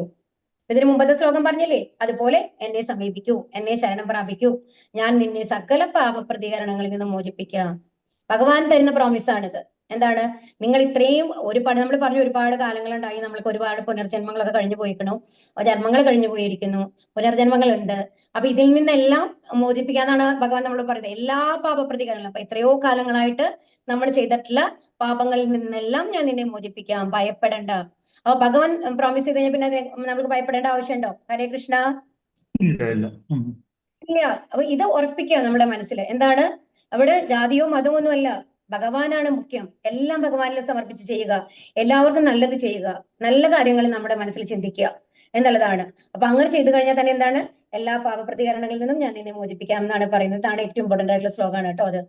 യൈദം പരമം ഗുഹ്യം മദ്ഭക്തേഷു വിദ്ധാസ്യതി ഭക്തിം മയി പരാം കൃത്വ മാമേ വൈഷ്യത്യ സംശയഃ. പരമരഹസ്യമായ ഈ ജ്ഞാനത്തെ എന്റെ ഭക്തന്മാർക്ക് ഉപദേശിക്കുന്നവന് ശുദ്ധഭക്തിയുടെ സേവനം സുനിശ്ചിതമാണ്. അവസാനം അയാൾ എന്നിലേക്ക് തിരിച്ചെത്തുകയും ചെയ്യും. ഇത് അതിനേക്കാൾ ഇമ്പോർട്ടന്റ് ആയിട്ടുള്ള കാര്യമാണ്. എസ്പെഷ്യലി ഇപ്പൊ ഇവിടെ നമ്മുടെ മുമ്പിൽ ഇരിക്കുന്ന നിങ്ങൾ ഓരോരുത്തർക്കുമുള്ള ഭഗവാന്റെ ഉപദേശമാണ്. എന്താണ് ഭഗവാൻ പറയുന്നത് നോക്കൂ. ഇപ്പൊ നിങ്ങൾ പഠിച്ചു അല്ലെ കുറെ കാര്യങ്ങൾ, ഭഗവാന്റെ അടുത്ത് എത്തണം, എന്താണ് ചെയ്യേണ്ടതെന്നൊക്കെ. ഇതൊക്കെ എന്ത് ചെയ്യണം? മറ്റുള്ളവർക്ക് പറഞ്ഞു കൊടുക്കുക, അറിയാത്തവർക്ക്. എന്റെ ഭക്തന്മാർക്ക് ഉപദേശിക്കുന്നവർക്ക് ശുദ്ധഭക്തിയുടെ സേവനം. അങ്ങനെ നിങ്ങൾ ചെയ്തിട്ടുണ്ടെങ്കിൽ, ഇപ്പൊ ഇതിപ്പോ നമ്മൾ ഭക്തി നിങ്ങൾക്ക് ഉപദേശിക്കാൻ പറ്റിയിട്ടില്ലെങ്കിൽ പോലും, ഇപ്പൊ 18 ദിവസം നിങ്ങൾ ക്ലാസ് അറ്റൻഡ് ചെയ്തത് അവസാനത്തെ ദിവസമാണ് അല്ലെ. അപ്പൊ ഇനി അടുത്ത ക്ലാസ് ഇത് ഇവിടെ തുടങ്ങുന്നുണ്ടാവും. അടുത്ത 18 ദിവസത്തെ ക്ലാസ് അടുത്ത മാസം നമ്മൾ തുടങ്ങും. അപ്പൊ അതിനെന്ത് ചെയ്യാം? അങ്ങനെ ഒരു ലിങ്ക് നിങ്ങൾക്ക് കിട്ടിക്കഴിഞ്ഞു കഴിഞ്ഞാൽ അത് എല്ലാവർക്കും ഷെയർ ചെയ്യുക. ഏതെങ്കിലും ഒരാൾ ഈ ഭഗവത്ഗീത പഠിക്കാനായിട്ട് വരാം അല്ലെ, നിങ്ങൾ ഷെയർ ചെയ്യുന്നതിലൂടെ അതും ഒരു ഭക്തിയുടെ സേവനമാണ്. ഒരാളെ ഭഗവാന്റെ അടുത്തേക്ക് നിങ്ങൾ കൊണ്ടുവരികയാണ് ചെയ്യുന്നത്. നിങ്ങൾ ആരോ മൂലമാണ് ഇവിടെ വന്നത് അല്ലെ, ഇത്രയും ഭഗവത്ഗീത പഠിച്ചു, ഇത്രയും ഭഗവാനെ കുറിച്ച് അറിഞ്ഞു. ആ അറിവ് മറ്റുള്ളവരിലേക്കും എത്തണ്ടേ? അത് നിങ്ങൾക്ക് ചെയ്യാനായിട്ട് സാധിക്കും. അപ്പൊ അതാണ് പറയുന്നത്. അങ്ങനെയുള്ള ആൾക്കാർക്ക് ഭക്തി, പിന്നെ അവരുടെ ഭക്തി ഭഗവാൻ നോക്കിക്കോളും. നിങ്ങൾ ഭക്തിയിൽ ഉയർത്തുന്നത് ഭഗവാൻ ഏറ്റെടുത്തോളും എന്നാണ് പറയുന്നത്. അങ്ങനെയുള്ളവർക്ക് ശുദ്ധമായ ഭക്തിയുടെ സേവനം സുനിശ്ചിതമാണ്. അവസാനം അയാൾ എന്നിലേക്ക് തിരിച്ചെത്തുകയും ചെയ്യും. അല്ലെങ്കിൽ ഒരു ഭഗവത്ഗീത നമ്മൾക്ക് കഴിവുണ്ടെന്നുണ്ടെങ്കിൽ ഒരു ഭഗവത്ഗീത വാങ്ങിച്ച് ഇല്ലാത്ത ഒരാൾക്ക് കൊടുത്തിട്ട് ഭഗവത്ഗീത വായിക്കൂ എന്ന് പറയുക, അതും ഒരു ഭക്തിയുടെ സേവനമാണ്. അത് ഭഗവാനെ എത്തിക്കുകയാണ് ചെയ്യുന്നത് അല്ലെ. അപ്പൊ അതാണ് പറയുന്നത്. അപ്പൊ ഭഗവാൻ ഏറ്റവും ഇഷ്ടമുള്ളത് ആരെയാണ്? ഈ ജ്ഞാനത്തെ ഭക്തന്മാരെ ഉപദേശിക്കുന്നവർക്ക്. അവർക്ക് എന്താണ്? ശുദ്ധഭക്തി തരം എന്നാണ് പറയുന്നത് അല്ലെ. നച തസ്മാൻ മനുഷ്യേഷു കശ്ചിന്മേ പ്രിയ കൃത്തമഃ പവിദാന ച മേ തസ്മാ അന്യ പ്രിയതരോ ഭുവി. അങ്ങനെയുള്ള ഒരു ഭൃത്യനേക്കാൾ എനിക്ക് പ്രിയങ്കരനായിട്ട് ഈ ലോകത്തിൽ മറ്റൊരാളില്ല, ഇനി ഒരിക്കലും ഉണ്ടാവുകയുമില്ല. നോക്കൂ ഭഗവാൻ പറയണത്. അങ്ങനത്തെ ഒരാളെയാണ് എനിക്ക് ഏറ്റവും ഇഷ്ടം. ഭഗവാൻ ജാതി പറയുന്നില്ല, മതം പറയുന്നില്ല. എന്നെ പറ്റി മറ്റുള്ളവർക്ക് പറഞ്ഞു, എന്നെ പറ്റി അറിയൂ, എന്നെ പറ്റി മറ്റുള്ളവർക്ക് പറഞ്ഞു കൊടുക്കൂ. അങ്ങനത്തെ ഒരാളാണ് എനിക്ക് ഏറ്റവും പ്രിയപ്പെട്ട ആള്. ഭഗവാൻ ഏറ്റവും പ്രിയപ്പെട്ടതായി കഴിഞ്ഞ പിന്നെ നമ്മൾക്ക് ഇവിടെ ഇരിക്കേണ്ട ആവശ്യമുണ്ടോ? ഹരേ കൃഷ്ണ. വേണ്ട. ഭഗവാൻ തന്നെ നമ്മളെ കൊണ്ടുപോകും അല്ലേ. അപ്പൊ എന്ത് ചെയ്യുക? മാക്സിമം മറ്റുള്ളവരിലേക്ക് ഒരാളോടെങ്കിലും ഇത് പറയാൻ ശ്രമിക്കുക, അതിലേക്ക് എത്തിക്കാൻ ശ്രമിക്കുക. അമ്മയോടായാലും ശരി, മക്കളോടായാലും ശരി, ഭാര്യയോടായാലും ശരി, ഭർത്താവിനോടായാലും ശരി, ഇതിനെക്കുറിച്ച് നിങ്ങൾക്ക് പറയാൻ സാധിക്കുമെങ്കിൽ പറയുക. അവരെ കുറിച്ച് അവർക്കും ഒരു ഇതിൽ ഇൻട്രസ്റ്റ് കൊണ്ടുവരാൻ നോക്കുക. അതാണ് ഭഗവാൻ ഏറ്റവും ഇഷ്ടം എന്നാണ് പറയുന്നത്. ഇവിടെ പ്രഭുപാദയാണ് കാണിക്കുന്നത്. പ്രഭുപാദ നോക്കൂ, എത്ര പേരെയാണ് അല്ലെ, ലക്ഷക്കണക്കിന് ആൾക്കാരെയാണ് ഇതിലേക്ക് പോണത്. ഇപ്പോഴും പ്രഭുപാദ 1977 മരിച്ചത്. ഇപ്പൊ എത്ര കൊല്ലം എന്ന് ആലോചിച്ച് നോക്കൂ. ഇത്രയും കൊല്ലങ്ങൾക്ക് ശേഷം ആ പ്രഭുപാദയുടെ പുസ്തകമാണ് നമ്മൾ ഇരുന്നുകൊണ്ട് പഠിക്കുന്നത്. അദ്ദേഹത്തിന്റെ ഭാവാർത്ഥാണ് നമ്മൾ പറഞ്ഞുകൊണ്ടിരിക്കുന്നത് അല്ലെ. അപ്പൊ അദ്ദേഹത്തിന്റെ സേവനം എത്ര മികച്ചതാണെന്ന് ആലോചിച്ച് നോക്കൂ. നമ്മൾ തമ്മിൽ നടത്തുന്ന പാവനമായ ഈ സംഭാഷണം പഠിച്ചറിയുന്നവർ ബുദ്ധി കൊണ്ട് എന്നെ ആരാധിക്കുകയാണ് ചെയ്യുന്നതെന്ന് ഞാൻ പ്രഖ്യാപിക്കുന്നു. അപ്പൊ എന്താണ് ഈ ഇത്? ഭഗവത്ഗീത പഠിച്ചറിയുന്ന എല്ലാവരും എന്താണ്? ഭഗവാനെ ആരാധിക്കുകയാണ്. നിങ്ങൾ ചെയ്യുന്നതും ഭഗവത് സേവനാണ്. ഈ 1 മണിക്കൂറിൽ നിന്ന് നിങ്ങൾ ചെയ്യുന്നതും ഭഗവത് സേവനാണ്, എനിക്കുള്ള സേവനാണ് എന്ന് ഭഗവാൻ പറയുകയാണ് ഇവിടെ. മുദ്ദീപുത്രനായ ധനഞ്ജയ, നീ ഇതെല്ലാം ശ്രദ്ധയോടുകൂടി കേട്ടില്ലേ? അജ്ഞാനത്തിൽ നിന്ന് ഉളവായ നിന്റെ വ്യാമോഹം ഇപ്പോൾ നീങ്ങിയില്ലേ? എന്താ പറയുന്നത്? ഇപ്പൊ നിനക്ക് സംശയങ്ങളൊക്കെ മാറിയില്ലേ എന്ന് ചോദിക്കുകയാണ് അർജുനന്റെ അടുത്ത്. അപ്പൊ അർജുനൻ എന്താണ് പറയുന്നത്? അല്ലയോ പ്രിയപ്പെട്ട കൃഷ്ണ, ഹേ അച്യുത, ഇപ്പോൾ എന്റെ വ്യാമോഹം തീർന്നു. അങ്ങയുടെ കരുണ കൊണ്ട് ബുദ്ധി തിരിച്ചു കിട്ടി. ഞാൻ ഇപ്പോൾ ദൃഢനും സംശയരഹിതനുമാണ്.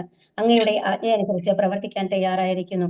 അപ്പൊ ഒരു നല്ല ശിഷ്യൻ, ഒരു നല്ല ഗുരു എന്താണ് പറഞ്ഞത്? അർജുന, നീ തീരുമാനിക്കൂ, ഞാൻ എല്ലാം പറഞ്ഞു തന്നു കഴിഞ്ഞു എന്ന് പറഞ്ഞു. ഒരു നല്ല ശിഷ്യൻ എന്താണ് പറയുന്നത്? എന്താണോ ഗുരു പറഞ്ഞത് അത് അതേപടി അനുസരിക്കുകയാണ്. അവിടെ പിന്നെ ചോദ്യങ്ങളില്ല. അപ്പൊ ഭഗവാൻ അർജുനൻ എന്താണ് പറയുന്നത്? എനിക്ക് നന്നായി മനസ്സിലായി ഭഗവാനെ, ഇനി എനിക്ക് ഒരു സംശയവും ഇല്ല, ഞാൻ യുദ്ധം ചെയ്യാൻ ഇറങ്ങുകയാണ് എന്ന് പറയുകയാണ്. അപ്പൊ ഒരു നല്ല ശിഷ്യനെയും ഒരു നല്ല ഗുരുവിനെയും നമ്മൾക്ക് ഇവിടെ കാണാം അല്ലെ. ഇപ്രകാരം മഹാത്മാക്കളായ കൃഷ്ണാർജുനന്മാർ തമ്മിലുള്ള സംഭാഷണം ഞാൻ കേട്ടു. ഇത് സഞ്ജയൻ പറയുന്നതാണ് കേട്ടോ. അത്ഭുതകരമായ ആ സന്ദേശം എന്നെ കോൾമയർ കൊള്ളിക്കുന്നു. യോഗേശ്വരനായ കൃഷ്ണൻ തന്നെ അർജുനന് പരമരഹസ്യമായ ഈ യോഗം ഉപദേശിച്ചത് വ്യാസദേവന്റെ അനുഗ്രഹത്താൽ എനിക്ക് നേരിട്ട് കേൾക്കാനിട വന്നു. കൃഷ്ണാർജുനന്മാരുടെ അത്ഭുതകരമായ ഈ പുണ്യസംവാദം വീണ്ടും വീണ്ടും ഓർത്തോർത്ത് ഞാൻ അനുനിമിഷം ആനന്ദപുളകിതനാകുന്നു രാജാവേ. അല്ലയോ രാജാവേ, കൃഷ്ണന്റെ അത്ഭുതാവഹമായ ആ രൂപം ഓർക്കും തോറും എനിക്ക് വിസ്മയം വർദ്ധിക്കുന്നു, വീണ്ടും വീണ്ടും സന്തോഷമുണ്ടാകുന്നു. അപ്പൊ സഞ്ജയൻ കാണുന്നുണ്ട് അല്ലെ. അപ്പൊ സഞ്ജയന് ഭഗവാനെ മനസ്സിലായി. എന്നാൽ അത്രയും സന്തോഷം. പരമാവധി ഉത്തമപുരുഷനായിട്ടുള്ള ഭഗവാനാണ്. അത് ഭഗവാനെ കുറിച്ച് ആലോചിക്കുമ്പോൾ, ഭഗവാന്റെ ആ രൂപം ആലോചിക്കുമ്പോൾ സഞ്ജയന് ആഹ്ലാദം ഇങ്ങനെ വന്നുകൊണ്ടിരിക്കുകയാണ്. അങ്ങനെ. പക്ഷെ ഇതെല്ലാം കേട്ടിട്ടുള്ള ധൃതരാഷ്ട്രൻ എങ്ങനെയാണുള്ളത്?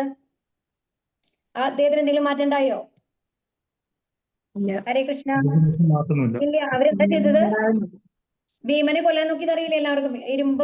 ഇരുമ്പായതുകൊണ്ട് രക്ഷപ്പെട്ടു അല്ലെ. അല്ലെങ്കിൽ ഭീമനെ പിടിച്ചു കളഞ്ഞിട്ടുണ്ടാവും അല്ലെ, ആലിംഗനം ചെയ്യാൻ വിളിച്ചിട്ട്. അദ്ദേഹത്തിന് ഭഗവത്ഗീത കേട്ടിട്ട് ഒരു മാറ്റവും വന്നില്ല. പക്ഷെ സഞ്ജയനോ പൂർണ്ണമായിട്ടുള്ള ഒരു ഭക്തനായിട്ട് മാറിയില്ലേ. അതാണ് നമ്മൾ ഏത് രീതിയിലാണോ ഉൾക്കൊള്ളുന്നത് അതിനനുസരിച്ചാണ് നമ്മൾക്ക് മാറ്റങ്ങൾ. നമ്മൾ പൂർണ്ണമായ വിശ്വാസത്തോടെ ഭഗവാനെ സ്വീകരിച്ചു കഴിഞ്ഞാൽ നമ്മളും ഭഗവത് ഭക്തനായി മാറും. ഭഗവാന്റെ പൂർണ്ണ അനുഗ്രഹം നമ്മൾക്ക് ഉണ്ടാവും. അതല്ലാന്നുണ്ടെങ്കിലോ നമ്മളുടെ ഉള്ളിൽ ഞാൻ വലിയ ആളാണ്, ഇതെല്ലാം ആരോ എന്തോ പറയുന്നുള്ള രീതിയിലാണ് ഇത് കേൾക്കണമെന്നുണ്ടെങ്കിൽ അവർക്കൊരു ഉപകാരം ഉണ്ടാവില്ല. കാരണം അവരെയൊക്കെ ഭഗവാൻ പ്രത്യക്ഷനാകുന്നില്ല, യോഗമായതുകൊണ്ട് മറക്കുകയാണ് ചെയ്യുക. അസുരന്മാർക്ക് ഭഗവാൻ പ്രത്യക്ഷനാകുന്നില്ല നമ്മൾ പഠിച്ചു അല്ലെ. എത്ര യോഗേശ്വര കൃഷ്ണോ എത്ര പാർത്ഥോ ധനുർധരക തത്ര ശ്രീർവിജയോ ഭൂതിർ ധ്രുവാനീതിരും അതിർമമ. എവിടെ യോഗേശ്വരനായ കൃഷ്ണനുണ്ടോ, എവിടെ വിലാളി വീരനായ അർജുനനുണ്ടോ, അവിടെയാണ് അസാധാരണ ശക്തിയും നീതിയും ഉള്ളത്. ഇതാണ് എന്റെ അഭിപ്രായം. അപ്പൊ എന്താണ് സഞ്ജയൻ അവസാനം പറയുന്നത്? എവിടെയാണോ കൃഷ്ണനുള്ളത്, എവിടെയാണോ അർജുനനുള്ളത്, അവിടെയാണ് വിജയം എന്നാണ് പറയുന്നത് അല്ലേ. കാരണം ഇപ്പൊ ഇതിൽ നിന്ന് എന്താ മനസ്സിലാക്കുന്നത്? യുദ്ധം കഴിഞ്ഞിട്ടില്ല, യുദ്ധം ചെയ്യാൻ പോകുന്നേ ഉള്ളൂ. ഇതിൽ നിന്ന് തന്നെ നമുക്ക് എന്ത് മനസ്സിലായി? അർജുനന്റെ പക്ഷമാണ് വിജയിക്കാൻ പോകുന്നത്, കൗരവപക്ഷം തോൽക്കാനാണ് പോകുന്നത് എന്നുള്ളത് മനസ്സിലായി കഴിഞ്ഞു അല്ലെ. സഞ്ജയൻ മുമ്പേ തന്നെ പറഞ്ഞു എന്തായാലും അർജുനനാണ് ജയിക്കാൻ പോണേ എന്നുള്ളത്. ഹരേ കൃഷ്ണ. അപ്പൊ ഇതാണ് അവസാനത്തെ ശ്ലോകം. ഗീതാ മഹാത്മ്യം. ഗീതാശാസ്ത്രമിതം പുണ്യം യത്പടേത്പ്രയതപ്പുമാൻ വിഷ്ണു പദമവാപ്നോതി ഭയശോകാദി വർജിതക. പവിത്രമായ ഈ ഗീതാശാസ്ത്രത്തെ പ്രയത്നപൂർവ്വം പഠിക്കുന്നവൻ ഭയശോകങ്ങളിൽ നിന്ന് മുക്തനായി വിഷ്ണുപദം പോകുന്നു. അപ്പൊ ഇതിൽ ആത്മാർത്ഥമായിട്ട് പഠിച്ച ഓരോരുത്തർക്കും ഇത് ബാധകമാണ്. എന്താണ്? ഭഗവാന്റെ പദം പോകാനായിട്ട് സാധിക്കും എന്ന് പറയാണ്. ഗീതാ ദേനശീലസ്യ പ്രാണായാമ പരസ്യ ജാനൈവ സന്ദീഹി പാപാനി പൂർവജന്മകൃതാനിച്ച. നിത്യവും ഗീത വായിക്കുകയും പ്രാണായാമം ശീലിക്കുകയും ചെയ്യുന്നവന്റെ പൂർവ്വജന്മകൃത പാപങ്ങൾ നശിക്കുന്നു. അപ്പൊ എല്ലാ പാപങ്ങളും നശിച്ച് ഭഗവാൻ പുതുതായിട്ട് പാപങ്ങൾ ഉണ്ടാവുന്നില്ല ഭഗവാനെ ആശ്രയിച്ച ഒരാൾക്ക്. അതാണ് നിമല നിർമോചനം പുംസം ജലസ്നാനം ദിനേ ദിനേ സകൃത് ഗീതാംബസി സ്നാനം സംസാരമല നാശനം. അപ്പൊ ഇതെന്താണ്? നമ്മൾ ഇതിനു മുമ്പ് പറഞ്ഞു തന്നെയാണ് അല്ലെ. ഒരു ഇതില് കുളിച്ചു കഴിഞ്ഞാൽ എന്താണ്? നമ്മൾക്ക് പൂർണ്ണ പാപം വിമോചനമാണ് ഉണ്ടാവുന്നത് എന്നാണ് പറയുന്നത്. അപ്പൊ ഇനി ഭഗവത്ഗീത എങ്ങനെ പഠിക്കണം?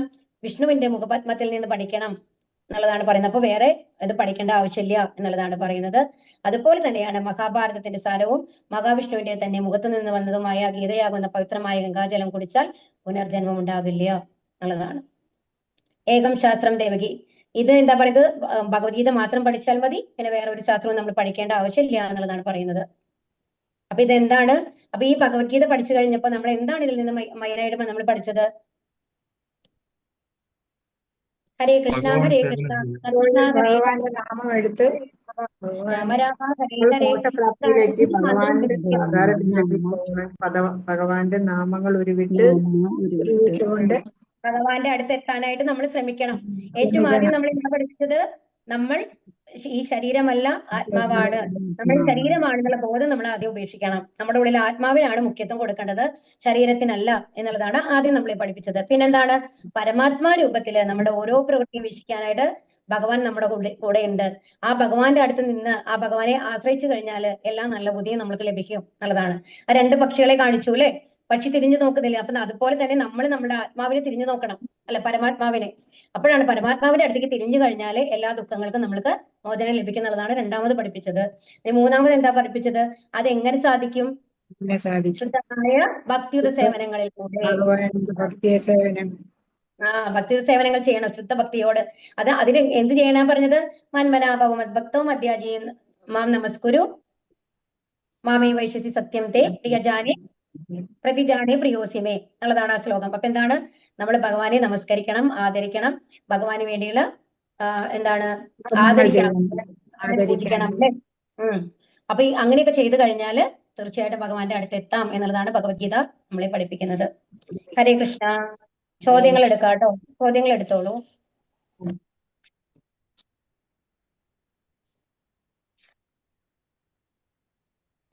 സന്യാസം, ത്യാഗം എന്നിവ എന്തിനാണെന്നാണ് ഭഗവാൻ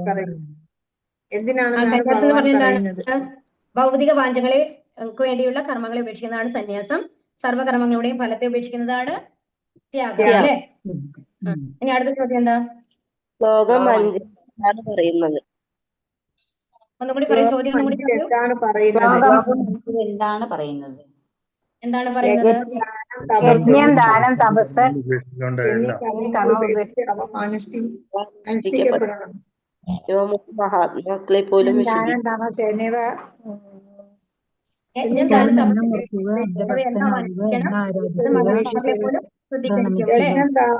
ദാനം, തപസ് എന്നീ കർമ്മങ്ങൾ ഉപേക്ഷിക്കേണ്ടവയല്ല. അതെ. ഇനി അടുത്ത ചോദ്യം എന്താണ്, പറയൂ. എങ്ങനെയാണ് യജ്ഞങ്ങൾ ചെയ്യേണ്ടത്? എങ്ങനെയാണ് യജ്ഞങ്ങൾ ചെയ്യേണ്ടത്? ഭഗവാന് സമർപ്പിച്ചിട്ട് ചെയ്യും. ഭഗവാനിൽ സമർപ്പിച്ചു. ഭഗവാന് സമർപ്പിച്ചിട്ടാണ് നമ്മൾ യജ്ഞങ്ങൾ ചെയ്യേണ്ടത് അല്ലെ. ഒരു സെക്കൻഡ്.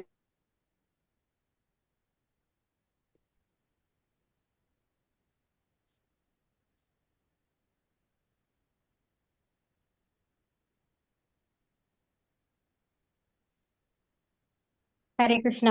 പറഞ്ഞോളൂ. ഹരേ കൃഷ്ണ. എങ്ങനെയാണ് ഞങ്ങൾ ചെയ്യേണ്ടത്? ഇനി അടുത്ത ചോദ്യം എന്താണ്? സാത്വികമായ ബുദ്ധി എന്നാൽ എന്താണ്? സാത്വികമായ ബുദ്ധി എന്ന് പറഞ്ഞാൽ എന്താണ്? ഭയപ്പെടേണ്ടതും ഭൗതിക സംഗ്രഹിതമായ ബലം ഉദ്ദേശിക്കാതെ തന്റെ കർത്തവ്യമാണെന്ന് മാത്രം കരുതിക്കൊണ്ട് വിധിക്കപ്പെട്ട കർമ്മമാണ് ത്യാഗം, സാത്വികമാണ്. എന്നാണ് പറയുന്നത്. ഭയപ്പെടേണ്ടതും ചെയ്തുകൂടാത്തതും ഭയപ്പെടേണ്ടത് ബന്ധത്തിനും മോക്ഷത്തിനും കാരണമാകുന്നത്. സാത്വികമായ ബുദ്ധി എന്നാൽ എന്താണ്? ചെയ്തുകൂടാത്തതും എന്തെന്ന് ഭയപ്പെടേണ്ടത്.